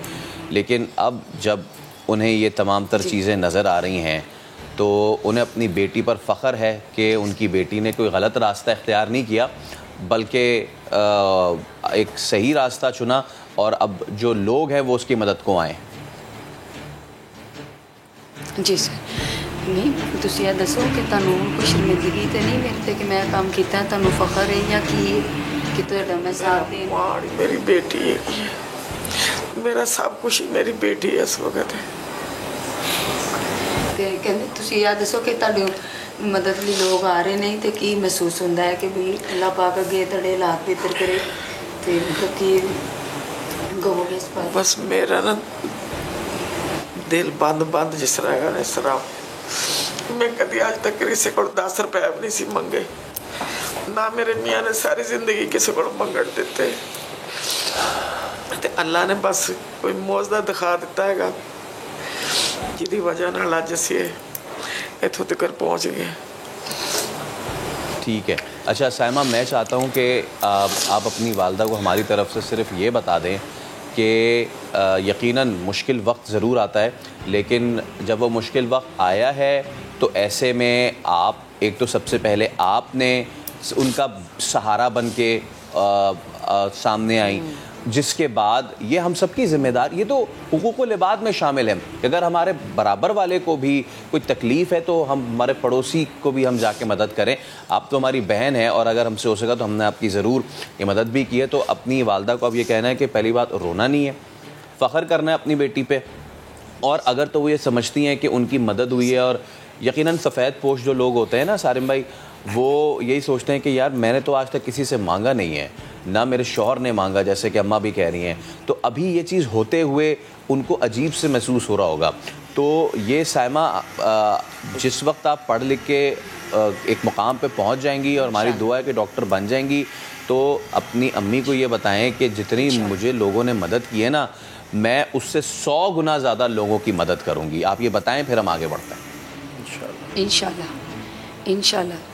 मी तुसी ना दसो कि भी अल्लाह ने सानू इस मुश्किल वक्त जो कढ़ के ना इत्थे लिआंदा है, ते अगे असी अल्लाह पाक साडी बांह फड़ी है, मौजज़ा होया, ते असी भी अगे जिहड़ा ना ऐसे काम नूं कि असी लभ के ना कई साइमां नूं, कई बेटियां नूं उन्हें चाहती सी मदद करा। मेरी ये कोई ख्वाहिश सी, मैं कहा सी कदी अल्लाह मियां साड़ी बांह फड़ेगा तो मैं भी किसी दी बांह बनांगी जाके, मैं भी लोगों दे नाल इहो जे लब के मैं जाके अच्छे काम करा। इन्हां दा बहुत बहुत शुक्रिया जिन्हां ने साडे वास्ते इन्ना कुछ कीता। अगर ना मुंडा वेख खिंच के जांदा तो कित्थों पता चलना सी मेरी धी इस तरह धक्के खांदी रहना सारी जिंदगी। नहीं, अब ये नहीं होगा। अब कोई ऐसे खींच के नहीं लेके जा सकता। अब साइमा खींचेगी बहुत सारी साइमा को जो कि इस तरह की दलदल में फंसी हमें नजर आएगी। सारिम भाई आपसे भी मैं बात करना चाहूँगी। अब वो हमें तो खुशी हो रही है, हमने खुशी के साथ आज जो है ये अपने नाज़रीन को खबर दी कि समा की खबर, समा के प्रोग्राम की खबर, और आप वसीला बने, आपके बाद हम वसीला बने। तो जो हालात घर के आपने हमें बताए हैं, जैसा कि वज़ीर आला पंजाब की जानिब से भी माली मुआवनत का ऐलान किया, आपने भी वादा किया और मुझे खुशी हो रही है बार बार ये कहते हुए कि वादा वही जो वफा हो जाए, और सारिम भाई का ये वादा जो वो किया है उन्होंने वो वफा भी हो रहा है। अच्छा, मैं इसमें एक बात कहूँ, मेरी बहन देखें वो भी यही कह रही है, मैं भी यही कह रहा हूँ। अगर 94% लेने वाली बच्ची को भी अगर हम चंदे पे डाल देंगे ना तो फिर ये माशरा कहीं और ही चला जाएगा। असल इसको इस वक्त जो मदद करने की ज़रूरत है, मैं गवर्नमेंट ऑफ पंजाब से या वफाकी गवर्नमेंट से ये कतई नहीं कह रहा कि इसकी फ़ीस भी माफ़ कर देना है, इसको हर चीज़ माफ़ कर देना, सब कुछ लो हम देंगे, हम पे करेंगे, लेकिन इसको दोबारा से एडमिशन दें, इसका मेडिकल जो है पूरा वो करवाएं। और मैंने इसके लिए एक इंतज़ाम किया है, मेरे एक दोस्त है अमेरिका में, उनके थ्रू कि इंशाल्लाह मैंने भी इसको बताया, न सिर्फ ये बल्कि इलाके से और 5-6 लड़कियाँ ये ले करके यहाँ पे अमेज़ॉन और मुख्तलिफ जो साइट्स हैं उस पर ये जो है ना काम करेंगी, वो पूरा इनको जो है ना ट्रेन करेंगी उनकी टीम आ करके, और इंशाल्लाह अपने घर में अपनी माँ के साए तले बैठ करके साइमा काम भी करेगी, इलाके की लड़कियों से भी करवाएगी। और अगर इस बीच इसका मेडिकल का काम हो गया, जिसके लिए मैं दुआ गो हूँ और हर मुमकिन ताउन करूँगा इसके साथ, लेकिन एडमिशन देना यकीनन हुकूमतों का काम है, क्योंकि एक गैप आ गया है, उसको अगर ये पूरा कर दें, भले इसको शुरू ईयर से कर दें, बिल्कुल, लेकिन मैं समझता हूँ कि ऐसी बच्ची हमारी डॉक्टर बने और फिर कौम की खिदमत। बिल्कुल, और हम इसको फिर ट्रैक करते रहेंगे इस चीज़ को भी।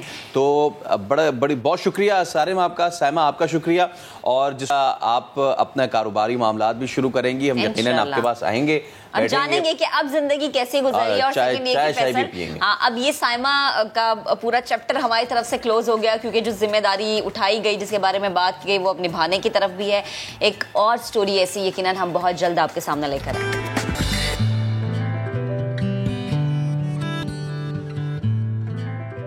बात करेंगे उस मोहलिक वबा की, थमने का नाम नहीं ले रही है। हालांकि हमने पूरी कोशिश की है, पूरी कौम ने मिल के इसके खिलाफ जिहाद भी किया है, लेकिन शायद अब हम उस फेज़ में आते जा रहे हैं कि जहां लोग अब इम्पेशेंट होते जा रहे हैं कि यार कब ख़त्म होगा ये, कब हमारी जान छूटेगी, कब हम नॉर्मलाइज होंगे।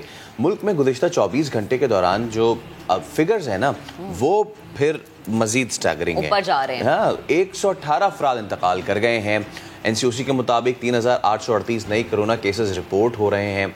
मस्बत केसेस की शरह 7.36% रही है और मुल्क भर में वैक्सीनेशन का अमल भी तेज़ हो चुका है।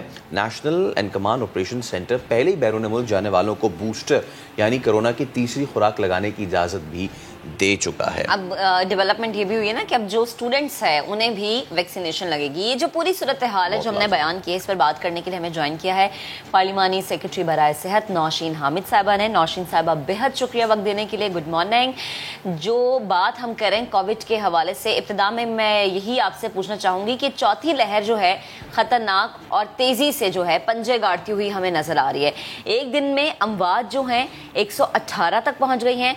तमाम सूरत हाल को मद्देनज़र रखते हुए आपको क्या लगता है कि हम उस पॉइंट पे आ गए हैं कि सूरत हाल आउट ऑफ कंट्रोल दोबारा से होती हुई नज़र आ रही है, मज़ीद इक़दाम लेने की ज़रूरत पड़ सकती है? जी देखिए, बिल्कुल इस वक्त सिचुएशन काफ़ी तशवीशनाक है, क्योंकि इस वक्त जो हमारे एक्टिव केसेस की तादाद है वो हमारी जो फर्स्ट वेव में जुलाई में जो पीक हम जिसको टच किया था कि एक्टिव केसेस आज के दिन में हमारे 93,000 से ज़्यादा एक्टिव केसेस मौजूद है, जो कि जुलाई 2020 के बाद सबसे बड़ा नंबर है। यानी सेकेंड और थर्ड जो पीक्स थी, हम वेव्स थी, उनको भी हम एक्सीड कर चुके हैं। तो ऐसे में देखिए ऑप्शंस तो सारी टेबल के ऊपर होती हैं और किसी वक्त कोई बड़ा अनाउंसमेंट भी हो सकती है, मगर अभी फ़िलहाल गवर्नमेंट जिन पॉलिसीज़ पे काम कर रही है वो यही है कि वो जो SOPs की इम्प्लीमेंटेशन है और जो हदायत जारी की हैं वो पहले 31 अगस्त तक थी, अब उनका टाइम ड्यूरेशन बढ़ा के उनको मिड सितंबर तक 2 वीक्स के लिए बढ़ा दिया गया है। और उसके अंदर ये तमाम चीज़ें हैं जो मार्केट्स के लिए थी, जो शादी हॉल्स के लिए थी, डाइनिंग हॉल्स के लिए थी, तालीमी इदारों के लिए 50% अटेंडेंस और फुल वैक्सीनेशन, तो ये तमाम चीज़ें जो हैं ये इनका लिमिट बढ़ा दी गई है कि ये अभी 15 सितंबर तक इसको बढ़ाया है और 13 सितंबर को फिर इजलास होगा जिसके अंदर ये सारी सिचुएशन देख के फैसला होगा कि ये पाबंदियाँ मज़ीद सख्त करनी है या रिलैक्स करनी है। और तरफ जो है वो हुकूमत की कोशिश है कि हम अपनी वैक्सीनेशन को तेज़ से तेज़ करें, क्योंकि जब तक हम अपनी एक ख़ास तादाद की पॉपुलेशन को वैक्सीनेट नहीं कर लेते इसका फैलाव रोकना जो है वो मुमकिन नहीं है। और दूसरा तरीका जो है, जो फर्स्ट लाइन ऑफ डिफेंस हमारी है, वो मास्क का इस्तेमाल है और SOPs पे इम्प्लीमेंटेशन, जिसमें अनफॉर्चुनेटली आप भी और हम सब देखते हैं कि मास्क की जो कंप्लायंस है वो 1% के करीब है, इससे ज़्यादा लोग मास्क इस्तेमाल नहीं कर रहे। यही बात मैं अगले सवाल में भी यही बात मेरी पेनहा थी नौशीन साहिबा कि हमने स्मार्ट लॉकडाउन, माइक्रो लॉकडाउन सब कुछ करके दे दिया, गालिबन अब माइक्रोस्कोप लॉकडाउन रह गया लगाने के लिए। हमारे यहाँ आम जो रवैया है ना वो भी यही है कि बुखार हुआ कोई घरेलू टोटका कर लिया, कोई और चीज़ हो गई घरेलू टोटका कर लिया। ये बात है हमारे रवैयों की, और जब तक रवैये तब्दील नहीं होंगे मिन हैसुल कौम सेहत की तरफ, हमारी हालत गालिबन शायद यही रहेगी, कोरोना के हवाले से भी और दीगर बीमारियों के हवाले से भी। जी बिल्कुल, आप ठीक कह रहे हैं कि आइंदा आने वाले दिनों में ये वबा किस तरफ का रुख करती है इसका बिल्कुल डिपेंड करता है लोगों के रवैयों के ऊपर।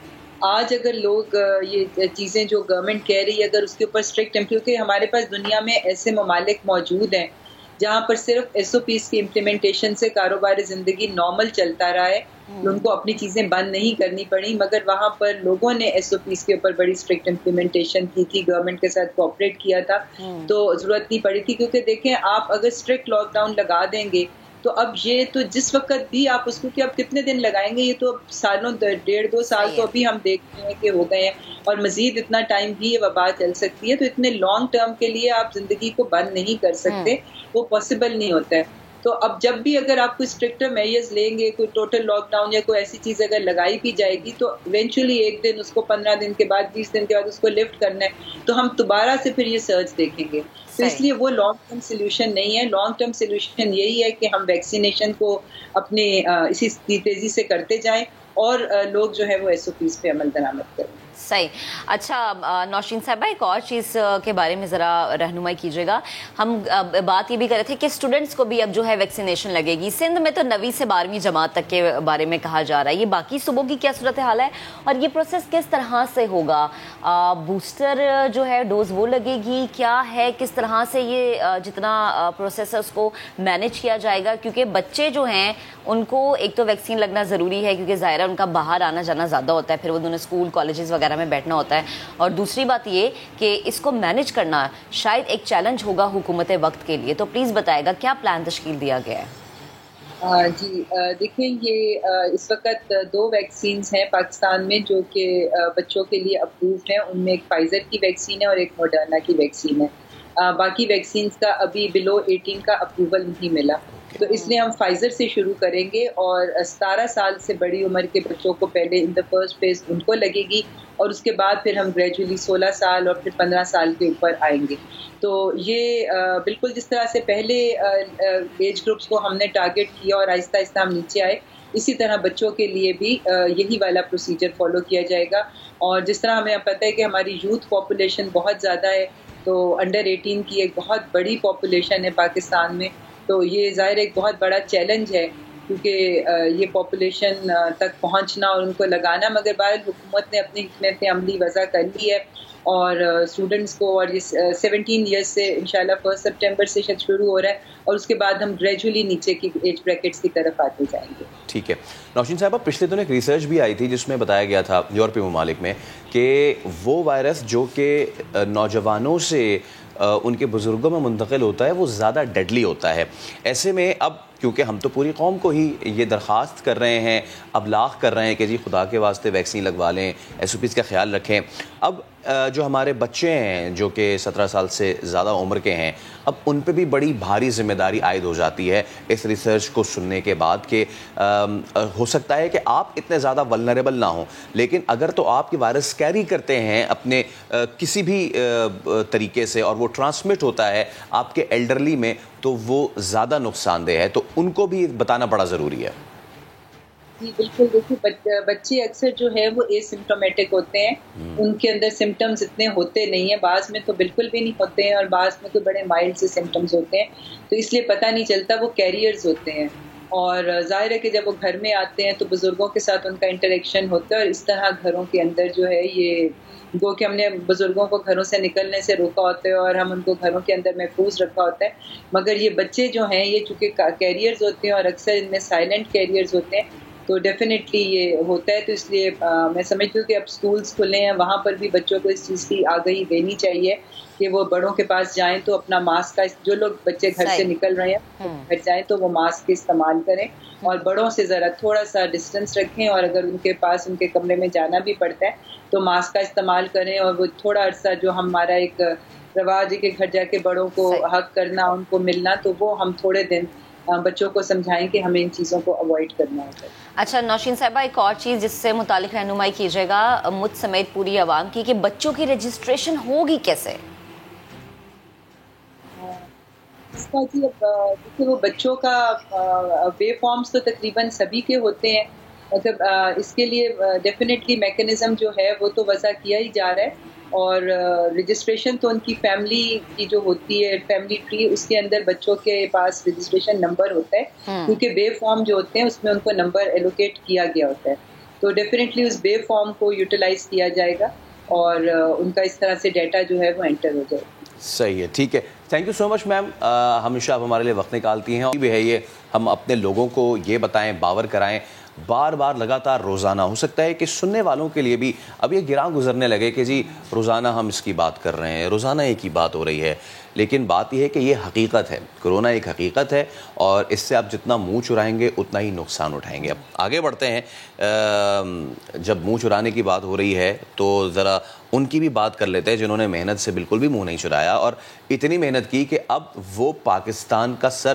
फ़ख्र से बुलंद कर रहे हैं। बिल्कुल, हम बात करें ख्वाजा सरा कम्युनिटी की, जो कि मुल्क का नाम रोशन करने में इंतहाई पेश हमें नजर आते हैं। पाकिस्तान से ताल्लुक़ रखने वाली ट्रांसजेंडर जन्नत अली ने कोपेनहेगन में होने वाली ह्यूमन राइट्स कॉन्फ्रेंस में शिरकत की और पाकिस्तान में ट्रांसजेंडर कम्युनिटी के मसाइल और उनके हल से मुतालिक हुकूमती इक़दामात को दुनिया के सामने रखा है। जन्नत अली पाकिस्तान में सबसे ज़्यादा पढ़ी लिखी ट्रांस वुमन हैं, जिन्होंने 2 मुख्तलिफ मज़ामीन में मास्टर्स भी किया है और एक गोल्ड मेडलिस्ट भी हैं। फैसल, बैनुल अक़वामी कॉन्फ्रेंस में शिरकत पर मज़ीद बात करने के लिए जन्नत ने हमें ज्वाइन किया। जन्नत, सबसे पहले तो अस्सलाम वालेकुम, बहुत शुक्रिया नाज़रीन को वक्त देने के लिए। ये बताइए मतलब हम आपसे सारी बात करेंगे, सब कुछ करेंगे, लेकिन ये बताएं यार कोपेनहेगन कैसा है देखने में, कैसा लगा आपको वहाँ रहकर और ऐसी खूबसूरत जगह पे पाकिस्तान को रिप्रेजेंट करके? अस्सलाम वालेकुम, एक तो आपकी आवाज़ बहुत कम आ रही है और मैं थोड़ा सा सुन सकती हूँ कि आपने पूछा कोपेनहेगन कैसा है, Denmark. So I been there thrice, और जब मैं फर्स्ट टाइम गई थी आज से 5 साल पहले, तो मैंने प्रॉमिस किया था कि मैं अपने मुल्क में भी कुछ ऐसा करूँगी, मतलब ह्यूमन राइट्स से रिलेटेड, आइडेंटिटी से रिलेटेड। तब यहाँ पर कानून नहीं था, लेकिन अब अल्हम्दुलिल्लाह 2018 में हमारे सारे एक्टिविस्ट और I was luckily the part of steering committee के हमने मिलके ये बिल पेश किया और अब फेडरल में कानून है और अब इंशाल्लाह पंजाब में कुछ दिनों में पेश होने जा रहा है। तो Copenhagen is like inspiration for me, and it's a very beautiful place where we can see equal rights, and but still there are a lot of challenges in a lot of part of the world. तो कोई भी दुनिया, अभी आपको पता है, कोई भी कोना ऐसा नहीं जो मुकम्मल है, हर जगह चैलेंजेस तो हैं। बिल्कुल, और जो चैलेंजेस से निमटता है बड़े अच्छे तरीके से फेस करता है और फिर वही होता है जिसका नाम भी बनता है। अच्छा, मुझे जन्नत ये भी बताएं कि आप पाकिस्तान का नाम माशाल्लाह से रोशन कर रही हैं, बैनुल अक़वामी सतह पर पाकिस्तान की नुमाइंदगी भी कर रही हैं, कुछ इस कॉन्फ्रेंस से मुताल्लिक भी बताएगा जिसमें आपने शिरकत की है, किन किन मौज़ूआत पर बहस की गई, बात की गई? सबसे पहले तो मैं पाकिस्तान को बहुत ज़्यादा मुबारकबाद देना चाहती हूँ कि this was the first time someone on human rights conference which was a global and biggest international human rights conference. So I was not only me, I was the face of Pakistan and voice of all community members who never got this opportunity. तो मैंने इसमें सबसे ज़्यादा ज़रूरी ये था कि हम अपने मुल्क का सॉफ्ट इमेज प्रेजेंट करें और हम बताएं कि being a Pakistani, being a trans और being a Muslim community member, we are not less than others. Having very scarce resources, बहुत कम रिसोर्सेज होते हुए भी हमने कुछ ऐसी चीज़ें की हैं दुनिया में जो कि बहुत सारे ममालिक में, जिस तरह अमेरिका में भी वो कानून नहीं है जो हमने पास किया पाकिस्तान में. तो मैंने तो एक पॉजिटिव पिक्चर शो की. फिर चूँकि मेरी ऑर्गेनाइजेशन और मैं फाउंडर हूँ ट्रैक टी ऑर्गेनाइजेशन की, जो कि फाउंडर है फर्स्ट ट्रांसजेंडर प्राइड, जो हम सेलिब्रेट करते हैं अपनी आइडेंटिटीज की, तो उसकी रिप्रेजेंटेशन कर रही थी. और मैं सब कम्युनिटीज के बारे में बात की है कि हमें डाइवर्सिटी और इंक्लूजन पर एंडोर्स करना है. बेसिकली मेरा पर्पस ये था कि people of colour, religion minorities और जितने भी इस तरह के, जिस तरह डिसेबल कम्युनिटी मेंबर्स हैं, इंडिजिनस कम्युनिटी मेंबर्स हैं, सबको इक्वालिटी और इक्विटी पर फोकस करते हुए वो सेम प्लेटफॉर्म दिया जाए जो कि वो डिजर्व करते हैं. अच्छा जन्नत, अब ये बताइए कि वक्त जो है ना वो बदलता जा रहा है, हमारा जो रवैया है वो भी कम्युनिटी की तरफ बहुत बेहतर होता जा रहा है. वो चाहे पंजाब में ख्वाजा सराओं का स्कूल का क़याम हो या फिर ख्वाजा सराओं के लिए जॉब अपॉर्चुनिटीज़, इवन सरकारी महकमों से लेकर अब तो प्राइवेट इदारों में भी. तो आने वाले वक्त में कैसे देखती हैं आप, मज़ीद अपॉर्चुनिटीज़ देखती हैं और मज़ीद क्या इक़दाम लेने चाहिए वो भी बताइए. मुझे बहुत मुश्किल हो रहा है आपको सुनने में. आपने पूछा अपॉर्चुनिटीज़ मज़ीद क्या होनी चाहिए. बिल्कुल बिल्कुल जी. अगर आप इसका वॉल्यूम अपनी साइड से थोड़ा सा ऊपर कर दें तो ज़्यादा मेरे लिए आसानी हो जाएगी. मैं आपको ये बताना चाहती हूँ कि सबसे इम्पॉर्टेंट बात ये होती है कि आप, बहुत सारे कम्युनिटी मेंबर्स ऐसे हैं जिनको हर चीज़ ऑफर नहीं की जाती, लेकिन हमें हर चीज़ ट्रे पर रखकर ऑफर नहीं की गई. हमें बहुत सारी जगहों पर अपनी स्पेस क्लेम करनी पड़ी, अपना हक छीनना पड़ा, फिर जाके हमें अपॉर्चुनिटीज़ मिली. अनफॉर्चुनेटली मैं अभी भी अपनी स्टेट को यही बात कहना चाहूँगी कि फॉर एग्जाम्पल अगर 100 लोग हैं, उनमें से अगर आप एक को अपॉर्चुनिटी दे रहे हैं, ठीक है, it's a very good gesture, but please think about rest of people. हमें सिर्फ मतलब इसको as a fashion, as a publicity नहीं दिखाना, हमने सबकी जिंदगी आसान बनानी है. अगर हम मतलब 100 लोग भूखे हैं, एक को हम रोटी दे रहे हैं, तो इस तरह इंट्रा कम्युनिटी कन्फ्लिक्ट्स भी पैदा हो सकते हैं. बहुत सारे चैलेंजेस हैं. अब कुछ जिस तरह आप देख रहे हैं कि हुकूमत ने सेहत कार्ड्स बनाए हैं, फिर इस तरह बहुत सारे ओल्ड ख्वाजा के लिए स्टाइपेंड उन्होंने मुख्तसस किया है. लेकिन मुझे लगता है जब तक हम लोग की पोजीशन पर पार्लियामेंट में या नेशनल असेंबली में नहीं बैठेंगे, तब तक हम बहुत सारे अपने लोगों का who are left behind, who think that they are not reached yet, ऐसे लोग जो अभी तक, जिनके दिल में बहुत ज्यादा दुख है, और जिनको पढ़ने का भी शौक है, जिनको लगता है कि सेहत का हक उनका भी है, अगर उनके पास कार्ड नहीं है, अगर उनका आईडी कार्ड नहीं बन सका, तो हमने सबको शामिल करना है. अभी भी बहुत ज्यादा चैलेंजेस हैं. अपॉर्चुनिटीज ओपन हो रहे हैं, लेकिन सिफर अमंग फिगर्स वाली बात है, आटे में नमक के बराबर. हमें सबको साथ लेके चलना है, लेकिन थोड़ा सा ये कोटा या सीट्स या इस तरह की अपॉर्चुनिटीज को बढ़ाने की जरूरत है. और आई थिंक नंबर्स जब तक शो नहीं होंगे ना एग्जैक्ट, तो प्रॉपर इस तरह ट्रांसजेंडर की काउंटिंग नहीं की गई. अभी भी बहुत सारे ट्रांस हैं जो फैमिली में रहते हैं, लेकिन वो they are unable to expose their identity, क्योंकि उनको लगता है अगर वो बताएंगे तो उनकी फैमिली उनको बाहर निकाल देगी, सोसाइटी उनको स्टिग्माटाइज करेंगे, डिस्क्रिमिनेट करेंगी. अगर वो बताएंगे तो शायद हम भी हमेशा यही बात करते हैं कि अब जब वक्त बदल चुका है तो मेरे ख्याल से हमारी सोसाइटी को इस चीज़ को कबूल करना चाहिए, एक्सेप्ट करना चाहिए. लेकिन अभी भी लोगों के अंदर एक्सेप्ट करने की शायद सलाहियत नहीं है या फिर करना नहीं चाहते. बेहद शुक्रिया, आप गुफ्तगू कर रही थी और ये बड़े फ़ख्र है हमारे लिए कि जनाब हर एक सेक्टर में जो है हर कोई अपने तरीके से पाकिस्तान को रिप्रेजेंट कर रहा है, पाकिस्तान का नाम रोशन करने की कोशिश कर रहा है.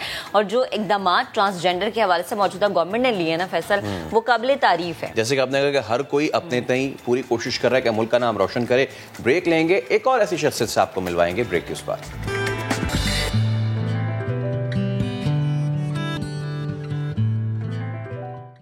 वेलकम बैक जनाब। अब आपको बताएं कि मुश्किलात का मर्दाना वार मुकाबला करने वाली शाजिया मतीन पाकिस्तान की वो वाहिद एक्सपोर्टर हैं जिनका शुमार मुल्क के बड़े बरामद कुनंदगान में होता है। शाजिया 7 बरस से, यानी जो 7 ईयर्स की थी, हैं ऐसे ही होगा ना? नहीं, पिछले 7 बरस। अच्छा जी, गुज़श्ता 7 बरस से सब्जी और फलों की एक्सपोर्ट के कारोबार से मुंसलिक है और उन्हें ये जो कामयाबी है किसी ट्रे में सजा कर नहीं दी गई है, बल्कि उन्होंने ये बड़ी मुश्किल से सफ़र तय किया है। सफ़र कैसा रहा, क्या क्या मुश्किलात थी, शयान सलीम की रिपोर्ट में हम आपको दिखाते हैं।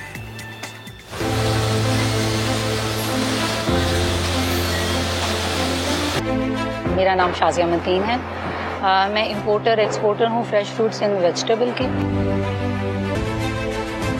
मैं Canada, Amsterdam, Netherland, Stockholm, Malaysia, Singapore की हाई एंड सुपरमार्केट्स में मैंगो एक्सपोर्ट कर रही हूँ और इस वक्त मैं एक लीडिंग एक्सपोर्टर हूँ पाकिस्तान की।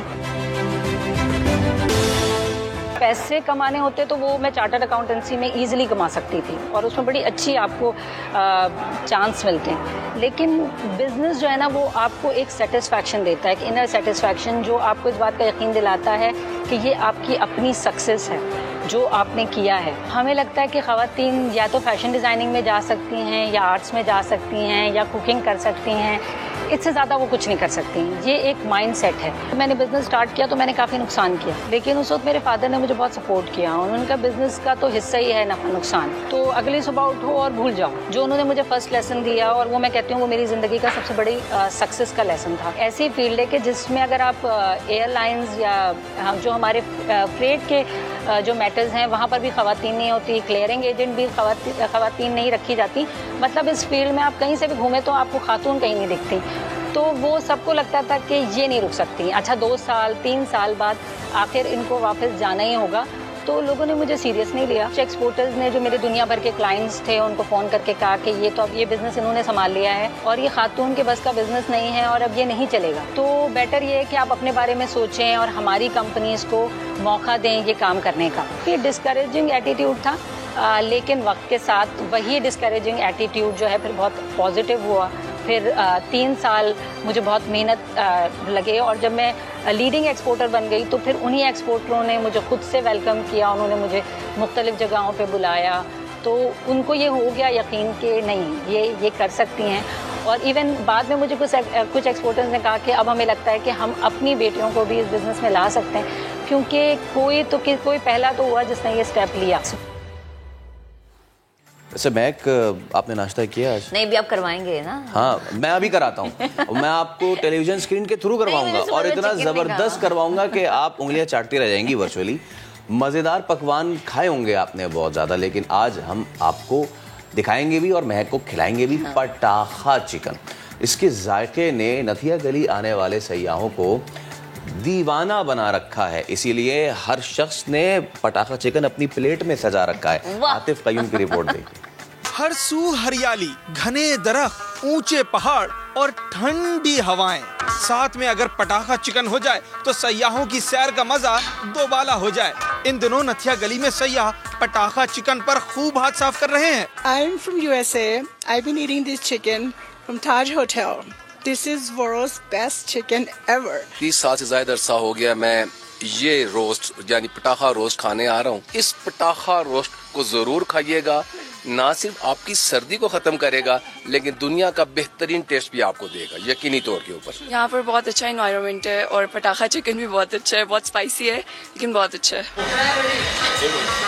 होटल मालिकान कहते हैं गुज़िश्ता 50 साल से सयाहों के लिए ये खास डिश तैयार कर रहे हैं। ये हमारे ग्रैंडफादर ने शुरू किया था, उसके बाद करते करते इसको 50 साल पूरे हो गए हैं। हमारा पटाखा रोस्ट देसी किस्म का होता है, इसमें देसी चीज़ें लगती है, हमारे मसाले होते हैं, लहसुन होती है, अदरक होती है, दड़ा मिर्च होती है। इसको लगा के कम से कम हम आधा घंटा इसको फ्रीज करते हैं, उसके बाद ये हम पेश करते हैं आगे। घुड़सवारी, सेल्फीज और मजेदार पकवान नथिया गली आने वालों की छुट्टियों को यादगार बना देता है। आतिफ कयूम, समा, नथिया गली। अगली बार नथिया गली जाएं तो पटाखा चिकन पे हाथ जरूर साफ करें।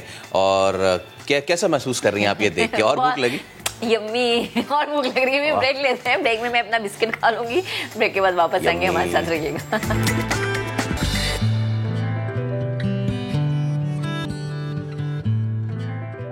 Welcome welcome back. हमने सबने बचपन में बड़ी जो है वो फेबल्स पढ़ी हैं, बहुत बड़ी कहानियाँ पढ़ी हैं, स्नो वाइट की, तो कभी लिटिल रेड राइडिंग हुड की, लेकिन एक कहानी मुझे बड़ी पसंद थी। मैं पता है कौन सी थी? वो थी रपुंज़ल की। ये जो एक किले में उनको कैद कर दिया जाता था, फिर वो लंबे बाल करती थी और इतने लंबे हो जाते थे उनके बाल कि वो किले से नीचे तक चले आते थे। तो ये तो हम सोचते थे कि ये तो कहानी है सिर्फ, लेकिन अब हकीकत में मिलाते हैं। हकीकी जिंदगी की रपुंज़ल हैं पाकिस्तानी स्क्वॉश प्लेयर ज़हाब कमाल। अपने खेलों के साथ साथ लंबे बालों की वजह से वो मशहूर थीं, लेकिन अब उन्होंने हकीकी ज़िंदगी की जो हीरो है ना, वो भी ये साबित उन्होंने अपने आप को किया है। उन्होंने अपने बाल अतिया करने समेत 2 वर्ल्ड रिकॉर्ड्स भी अपने नाम कर लिए हैं। एक अनोखा रिकॉर्ड कायम किया है जिसमें उन्होंने अपने लंबे बालों में सबसे ज़्यादा क्लिप्स भी लगाए।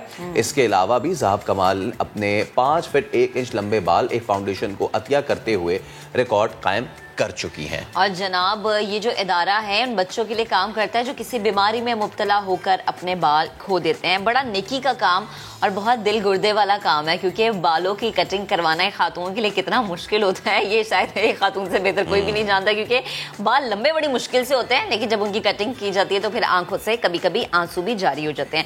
ज़हाब ने हमें ज्वाइन किया, उनसे हम बात करते हैं। अस्सलाम वालेकुम ज़हाब, गुड मॉर्निंग, कैसी हैं आप?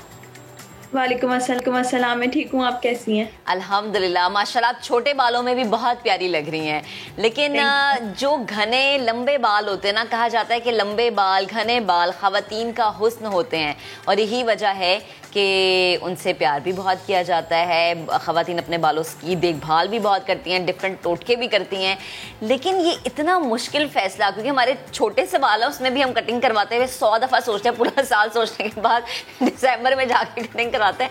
तो कितना मुश्किल फ़ैसला था बालों की कटिंग करवाना? बहुत मुश्किल फ़ैसला था। मैंने 18 ईयर्स अपने बाल अपने साथ रखे थे, और बस मैंने बहुत अच्छे कॉज में अपने बाल डोनेट किए हैं, और स्पेशली मैंने अवेयरनेस देनी थी। मेरी अपनी नॉन प्रॉफिट ऑर्गेनाइजेशन है पाकिस्तान में, तो मैं अवेयरनेस देना चाहती थी। बच्चों की हेल्प करती हूँ, तो मैं करना चाहती थी कि मैं बच्चों की हेल्प करूँ बालों से, और मुझे सबसे अपनी अजीज़ चीज़ थी वो मैंने दी है बच्चों को। अच्छा Zahab, I was going through one of your stories, और उसमें ये था कि आपके फादर ने जो है वो आपको काफ़ी पहले ये आइडिया दिया था कि आप जो है वो बाल ग्रो करें। कितनी एज थी उस वक्त आपकी? कितने साल लगे आपको बाल इतने ज़्यादा ग्रो करने में? मैं 13 इयर्स ओल्ड थी, और मेरे फादर का प्लान था, सबसे पहले तो वो चाहते थे कि मेरे बाल लंबे होंगे तो मैं थोड़ी यूनिक दिखूंगी, और फिर उसके बाद मैं जब स्क्वॉश में आई तो उनका प्लान था कि अगर तुम अपने बाल नहीं कटवाओगी तो तुम लॉन्गेस्ट ईयर एथलीट का टाइटल ले सकती हो गिनीज वर्ल्ड रिकॉर्ड। तो फिर उसी प्लान को कंटिन्यू करते हुए एक एम था और गिनीज वर्ल्ड रिकॉर्ड तक पहुंचना था, तो उन सब चीज़ों को नज़र रखते हुए मैंने अपने बाल नहीं कटवाए। अच्छा, एक जो चीज़ जो अब मुझे वो रही है कि स्पोर्ट्स करते हुए ना हम कोशिश करते हैं कि कोई लूज़ चीज़ एक तो हाथों में और गले में या कान में ना पहने, फिर ये कि अगर कोई हमारे बाल लंबे हैं तो हम कोई बैंड लगा लें। ज़्यादा शोल्डर तक मेल प्लेयर्स के बाल लंबे होते हैं, फीमेल्स के जो है वो बैक तक आते हैं। आपने इतने लंबे बालों के साथ खेला कैसे? मैं सवाल तो मेरा ये है। बहुत मुश्किल था मेरे लिए खेलना, लेकिन मैं जैसे मैंने आपको बताया मैं यूज्ड टू थी, और बहुत मुश्किल था उसको कैरी करना। मैं बन बांध के खेलती थी स्क्वॉश, और बहुत ज़्यादा स्वेटी भी हो जाते थे मेरे बाल, लेकिन एक मेरा एम था, एक टारगेट था, मुझे वो अचीव करना था, तो मैं बहुत मोटिवेट थी उस चीज़ के लिए। अच्छा ज़हाब, मुझे ये बताएं कि जो लड़कियां आपको देख रही हैं ना, वो ये सोच रही होंगी कि अच्छा ठीक है आपने तो कटिंग करवा ली, लेकिन हम चाहते हैं कि हमारे जो बाल हैं जैसे पहले ज़हाब के बाल थे वैसे हो जाएं। तो आप क्या एक्स्ट्रा केयर कुछ बालों की करती थी? अम्मा बताती हैं, नानी दादी बताती हैं, ऐसा कुछ होता था? जी बिल्कुल, मेरी ग्रैंड मदर बहुत ख्याल रखती थी एक चीज़ का, वो है ऑयलिंग। वो मुझे बहुत ज़्यादा ऑयलिंग करती थी मेरे बालों में, और मैं यही बताऊंगी सारी लड़कियों को कि अच्छी ग़िज़ा, अगर आप हेल्दी खाना खाएंगे, अच्छी न्यूट्रिशन आपकी होगी तो आपके बाल बढ़ेंगे। और कम से कम आप स्ट्रेटनर का इस्तेमाल करें। मैं बिल्कुल स्ट्रेटनर का इस्तेमाल नहीं करती थी, और ना मैं करती हूँ। मेरे घर में जब भी मेरे ग्रैंड मदर या मेरी अम्मी ने मेरी हेल्प की बाल ड्राई करने में, तो वो कोशिश करती थी कि ऐसी ओपन छोड़ दें बाल ड्राई हो जाएं, या वो सन में ले जाके उसको ड्राई करती थी। मैंने कभी भी स्ट्रेटनर, हेयर ड्रायर, कोई सप्लीमेंट्स, मैंने कुछ भी यूज़ नहीं किया। सही, यानी ये जो आपके बाल हम स्ट्रेट देख रहे हैं ये नेचुरल हैं। बिल्कुल जी। और ये बड़ी बात है, कितने लंबे बाल, मतलब डेड स्ट्रेट है, इसमें कहीं पे कोई वेव नहीं है। खैर जिस जेलसी हो रही है आप? नहीं, जेलसी बिल्कुल नहीं हो रही। मुझे ये अफसोस हो रहा है कि हमारे बालों पे रोजाना बहुत सारे एक्सपेरिमेंट होते हैं, इसलिए हम जेलस हो नहीं सकते। जी, मैंने देखा है, मैं अक्सर चैनल्स पे आती थी तो मैं यही देखती थी कि होस्ट के साथ बहुत ज्यादा स्ट्रेटनर और रोलर्स वगैरह लगा रहे होते हैं।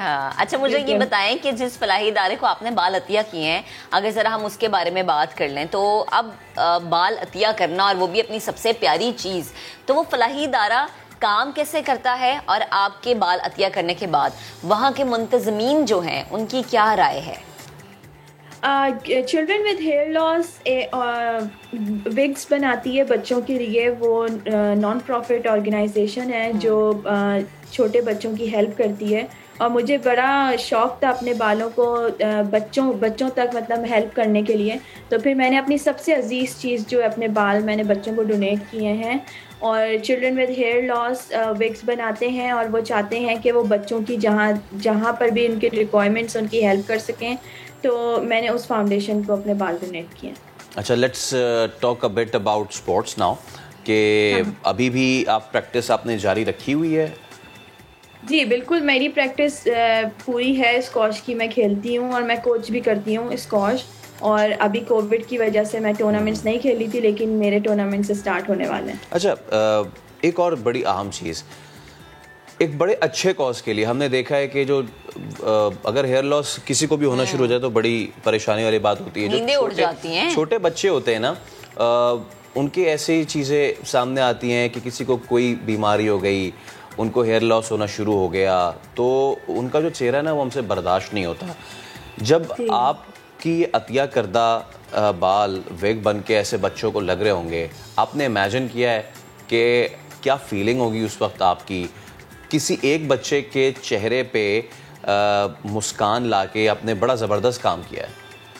जी बिल्कुल, मैं यही बात आपको बता रही हूँ कि मुझे बहुत अफसोस था, लेकिन फिर एक तरफ जो मेरी कॉज है, मैंने बच्चों की हेल्प की है, तो मुझे दिली बहुत सुकून है। और मैं जब वो बच्चों को देखूंगी विग पहने हुए, तो आप सोचें कि मैं खुश कितना होंगी अंदर से, कि मेरे बाल जो हैं वो कितनी अच्छी कॉज में खर्च हुए हैं। अच्छा ज़हाब, लास्ट में मुझे ये बताएं कि जिस वक्त कटिंग शुरू हुई बालों की, थोड़ी स्टॉप इमोशनल हुई होंगी ना, मतलब कुछ तो होता है ना कि हल्की हल्की आंखों में आंसू। बहुत रोई थी, और मैं मतलब एक नाइट मुझे रात में नींद नहीं आई थी जिस दिन मेरा इवेंट था, और मैं इवेंट वाले टाइम पर भी बहुत रो रही थी। लेकिन बस मुझे सब यही बोल रहे थे कि तुम बहुत अच्छे कॉज में अपने बाल डोनेट कर रही हो, और बहुत सब ने मुझे हिम्मत दी, और अल्हम्दुलिल्लाह के मुझे शुक्र है और मुझे सुकून भी यही है कि मैंने बहुत अच्छे काम के लिए आपने अपने बाल अतिया किए हैं। बेहद शुक्रिया ज़हाब, आप हमारे साथ मौजूद थी। गुफ्तगू कर मुश्किल दिल गुर्दे वाला काम होता है, स्पेशली कटिंग कराना और फिर अपने बाल किसी को दे देना। आगे बढ़ते हैं जनाब। लाहौर के बदनामे ज़माना सीरियल किलर जावेद इकबाल की ज़िंदगी पर अब एक फिल्म बन रही है। ये वो जावेद इकबाल हैं जिसने 1999 में पुलिस को एक ख़त लिखा था जिसमें उसने 100 बच्चों के कत्ल का एतराफ़ किया था। बच्चों की उम्रें जो हैं वो 6 से 16 साल के दरमियान थी, और जब हम ये बात करें तो आपको वो टाइम भी याद आ रहा होगा, वो खौफ जो उस वक्त पूरे लाहौर में अवाम में मौजूद था ना, वो वक्त आपको एकदम से आपके जहनों में आया होगा। इस फिल्म में यासिर हुसैन 100 बच्चों के कातिल शख्स जो है उसका मरकजी किरदार निभा रहे हैं। यासिर हुसैन ने इंस्टाग्राम पर अपनी आने वाली फिल्म का पहला पोस्टर भी फैसल शेयर किया। लोग हैरान होते कि अच्छा यासिर निभा रहे हैं किरदार। Too much similarity. पहले तो हेड्स ऑफ जिन्होंने ये तमाम तर काम किया, और हम हमेशा से ही देखते हैं कि हमारे यहाँ जो मुख्तलिफ मौज़ूआत पे फिल्म्स बनती हैं, और कभी कभी हम सोचते हैं कि क्या हमारे पास मौज़ूआत ख़त्म हो गए हैं, लेकिन ऐसा अनोखा और अछूता मौजू हम वेट कर रहे थे कि इस पे बने, और the man himself Yasir Hussain हमारे साथ मौजूद हैं। तो विदाउट वेस्टिंग एनी टाइम हम उनसे बात करते हैं। यासिर, सबसे पहले तो अस्सलाम वालेकुम, बहुत शुक्रिया वक्त देने के लिए। वालेकुम अस्सलाम जी, बहुत शुक्रिया आपका। यासिर भाई, बड़े अच्छे किरदार आपने निभाए हैं, ह्यूमर भी किया है आपने, इसके अलावा विलेनस भी किया है। हर किरदार में उस किरदार में डूब जाना ही एक प्रोटैगनिस्ट की सबसे बड़ी रिस्पॉन्सिबिलिटी भी होती है, लेकिन ये वाला जो रोल है ना, ये मेरे ख्याल से पाकिस्तान के चंद बड़े बड़े विलन्स में से एक अगर इस शख्स को कहा जाए कि जिसने 100 बच्चों के साथ पहले मोलेस्टेशन की और फिर उनको तेज़ाब में जो है वो कत्ल किया, बहा दिया। कितना मुश्किल है इस किरदार को निभाना यासिर भाई? मुश्किल तो जी एक्टर के लिए हमेशा ही कोई ना कोई किरदार मुश्किल हो जाता है। ये वाकई एक मुश्किल किरदार है। उसकी वजह यह है कि आम जिंदगी में हम सारे लोग, आप, मैं और जितने लोग, हम लोग आम लोग हैं और हमारे जहनों में कभी ऐसे शैतानी ख्यालात जो है इसका 1% भी शायद नहीं आता है। तो ऐसे आदमी का किरदार अदा करने के लिए आपको जो प्रिपरेशन करनी होती है या जो अपनी सोच में तब्दीली लानी होती है सिर्फ उस पॉइंट के लिए जिस वक्त कैमरा ऑन होता है, ये बहुत मुश्किल काम है। और वो एक्सप्रेशन देना, उस सोच में जाना, ये बड़ा ही डिफिकल्ट रहा मेरे लिए। और इतनी मुश्किल शायद मुझे किसी किरदार को निभाने में नहीं हुई है जितनी इसको हुई है, क्योंकि ये एक अगर देखा जाए तो अमेरिकन बहुत ज़्यादा अपने साइको किलर्स की फिल्में बनाते हैं और उनकी कहानियाँ सुनाते हैं, लेकिन इससे बड़ा शायद कोई साइको किलर या कोई विलन या कोई नेगेटिव आदमी आया हुआ आज तक हिस्ट्री में नहीं ख्याल। यासिर भाई, हमने देखा है कि जब भी इस तरह की कोई मूवीज़ बनती हैं, बतौर हीरो या बतौर विलन या बतौर लीड कास्ट, उसकी रिसर्च एक तो बड़ी इम्पॉर्टेंट होती है। दूसरा ये कि आपको पर्सनली कैसा फील हुआ है कि जब भी आप ये कोई इस तरह का रोल प्ले कर रहे थे, वो जब आपने कंप्लीट कर लिया उसके बाद आप बैठे और आपने सोचा यार ये कैसे हो गया, और आप उस ट्रांस में चले गए कि जिस वक्त ये हो रहा होगा क्या ही तो दहशत होगी उस वक्त। मेरे लिए लकी मैं यूँ साबित हुआ हूँ कि वो हमारे जो डायरेक्टर हैं अबू लेहा, उन्होंने बहुत रिसर्च कर रखी थी इसके बारे में और उन्होंने किताब भी लिखी थी इसकी ज़िंदगी पे। तो वो किताब फिर स्क्रिप्ट की शक्ल में आई, स्क्रीन प्ले की शक्ल में आई। तो मेरे लिए तो रिसर्च बहुत ज़्यादा मौजूद थी। बहुत सारे और साथी फनकारों ने और लोगों ने, दोस्तों ने भी मेरी बड़ी मदद की रिसर्च में। उन्हें पता चला कि मैं किरदार कर रहा हूँ तो उन्होंने मुझे बहुत सारी रिसर्च भेजी भी, मैंने वो भी पढ़ी। तो बहुत सारी रिसर्च हो रखी है जावेद इकबाल के बारे में। तो मैंने सब पढ़ने के बाद, चूँकि उसका कोई ऐसा इंटरव्यू या कोई ऐसी हमारे पास वीडियो क्लिप मौजूद नहीं है कि आप उसे देख के कॉपी कर सकें, तो वो नहीं कर सकते थे, तो सिर्फ अंदाजे ही लगा सकते थे कि वो कैसा था। सबसे जो इम्पोर्टेंट बात थी और सबसे डिफिकल्ट भी यही थी कि वो एक आम इंसान था। अगर वो एक आम इंसान ना दिखता तो शायद वो पहले कत्ल के बाद ही पकड़ा जाता। वो साइको किलर अगर दिखता तो वो शायद बहुत जल्दी पकड़ा जाता। उसकी कामयाबी मैं कहूँगा कि वो 100 बच्चे मारने के बाद भी पकड़ा नहीं गया, बल्कि उसने खुद एतराफ़ जुर्म किया। तो उसकी वजह ये थी कि वो दिखने में एक बहुत आम इंसान था, एक बिल्कुल रोजमर्रा के आम इंसान जो आप देखते हैं वो वाला इंसान था। तो इस तरह के इंसान का दिखना और फिर उसका कॉन्फिडेंस ये वाला होना, तो वो उसको मिक्स करना बड़ा मुश्किल काम था। तो बाकी जो आप कह रहे हैं कि वो जब फिल्म शूट हो गई तो फिल्म के दौरान ये होता था कि या मुझे या मेरे सामने वाले साथी अदाकार को, हमें हर डायलॉग पर जो है ना गूज़ बम्स आ रहे होते थे, क्योंकि वो एक तो डायलॉग लिखे हुए इतने अच्छे हैं अबू लेहा ने कि मज़ा आ जाएगा जब आप फिल्म देखेंगे इंशाल्लाह। तो यासिर, ये फिर मूवी रिलीज कब हो रही है? कितना मजीद इंतजार शायकीन को करना पड़ेगा? देखिए, शायकीन को इंतजार सिर्फ सिनेमा खुलने का करना पड़ेगा, जिसमें हमारा कोई हाथ नहीं है। ये गवर्नमेंट से आप अपील करें कि जब एक फ्लाइट में भर भर के और बस में भर भर के लोग इधर से उधर जा सकते हैं, तो मेरे ख्याल में रेस्टोरेंट्स की तरफ सिनेमा भी खोल देने चाहिए, ताकि एंटरटेनमेंट जो रही सही बची है हमारे पास वो हमें मिल जाए। वरना इतनी बड़ी बड़ी फिल्म्स हैं, मौला जट है और पंजाब नहीं जाऊंगी, लंदन नहीं जाऊंगी, और कायद आज़म जिंदाबाद है, और मेरी एक और फिल्म है अपना पीछे तो देखो। तो इस तरह की बहुत सारी फिल्में हैं जो बनी हुई हैं और पुरानी हो रही हैं, उनको मेरे ख्याल में दिखाने का मौका देना चाहिए और सिनेमास को खोल देना चाहिए। जैसे ही सिनेमा खुलेंगे इंशाल्लाह आप जावेद इकबाल को देख सकेंगे। बिल्कुल। और यासिर भाई, एक और सवाल, बिकॉज हम उसके बाद आपसे रुखसत ज़रूर लेना चाहेंगे, क्योंकि आप भी बड़े बिजी आदमी हैं और आप हमारे टाइम निकाल, इसके लिए बड़ा एक बार फिर एडवांस में शुक्रिया। हमारे पास वर्ल्ड क्लास एक्टर्स हैं, प्रोड्यूसर डायरेक्टर वर्ल्ड क्लास हैं, हमारी म्यूज़िक वर्ल्ड क्लास है। क्या वजह आप समझते हैं कि हमारा जो कंटेंट है नेटफ्लिक्स पे वो नहीं जा पाता है? टेक्निकल इश्यूज़ को अलग करके मैं सिर्फ अगर कंटेंट वाइज बात करूं, जैसे कि ये वाला कंटेंट है, ये तो मतलब it's going to be a hot cake. तो आपको लगता है, क्या लगता है कि क्या वजह है कि हमारा कंटेंट नेटफ्लिक्स पे नहीं बिक रहा? देखिए, दुनिया भर में ना शायद ये बात हमें बुरी भी लगे, हम एक तो एज पाकिस्तानी अपनी गलती मानने में बहुत झिझकते हैं। हम जब तक अपनी गलती मानेंगे नहीं, आगे नहीं बढ़ सकेंगे।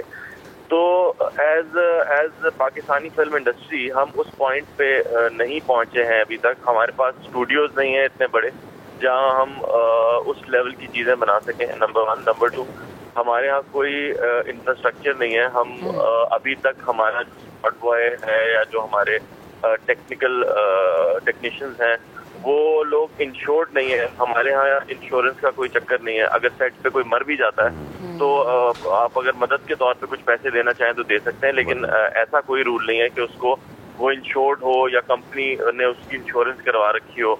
उसके अलावा यहाँ यूनियन का कोई सिस्टम नहीं है। अगर किसी के पैसे फंस गए या कोई डेट नहीं दे रहा या कोई तंग कर रहा है प्रोड्यूसर को, या प्रोड्यूसर किसी को तंग कर रहा है या डायरेक्टर किसी को तंग कर रहा है, तो हमारे यहाँ डायरेक्टर्स की यूनियन नहीं है, एक्टर्स की यूनियन नहीं है। यहाँ बैकअप डांसर्स जो हैं वो बेचारे भूखे बैठे रहते हैं सेट पे। तो बहुत सारे ऐसे मसाइल होते हैं जो जिनकी यूनियंस जब होती हैं, और दुनिया भर में है, इंडिया हमारे साथ मुल्क है, उसमें भी है, हर चीज़ की यूनियन है। इसीलिए नेटफ्लिक्स उनके साथ काम करता है जिनके यहाँ एक इंफ्रास्ट्रक्चर है बना हुआ, प्रॉपर तरीका है काम का। हमारे यहाँ अभी तक काम बस जुगाड़ पे हो रहा है, और यही हमारी इस पे भी मैं अपने आप को, अपनी इंडस्ट्री को दाद देता हूँ कि इतने बुरे इंफ्रास्ट्रक्चर के साथ इतनी अच्छी अच्छी चीज़ें, इतने अच्छे अच्छे प्रोजेक्ट्स हम बना लेते हैं। ये बहुत बड़ी बात है, कमेंडेबल है।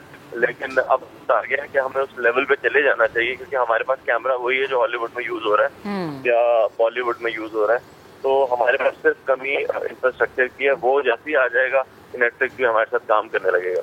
चलें, बहुत आपने ज़बरदस्त बात की। और यासिर भाई, बेस्ट ऑफ लक आपको इस प्रोजेक्ट के लिए और आने वाले प्रोजेक्ट के लिए भी। इस वादे के साथ हम आपसे रुखसत ले रहे हैं कि जब सिनेमा खुल जाएंगे तो आपने एक दिन ज़रूर हमारे सेट पे, और यहाँ भी हम बड़ी मज़े की गुफ्तगू करेंगे, तो हम जाएंगे देखने फिर। हाँ, इंशाल्लाह, बस जल्दी से सिनेमास खुल जाएं SOPs के साथ, तो हम ज़रूर जाएंगे।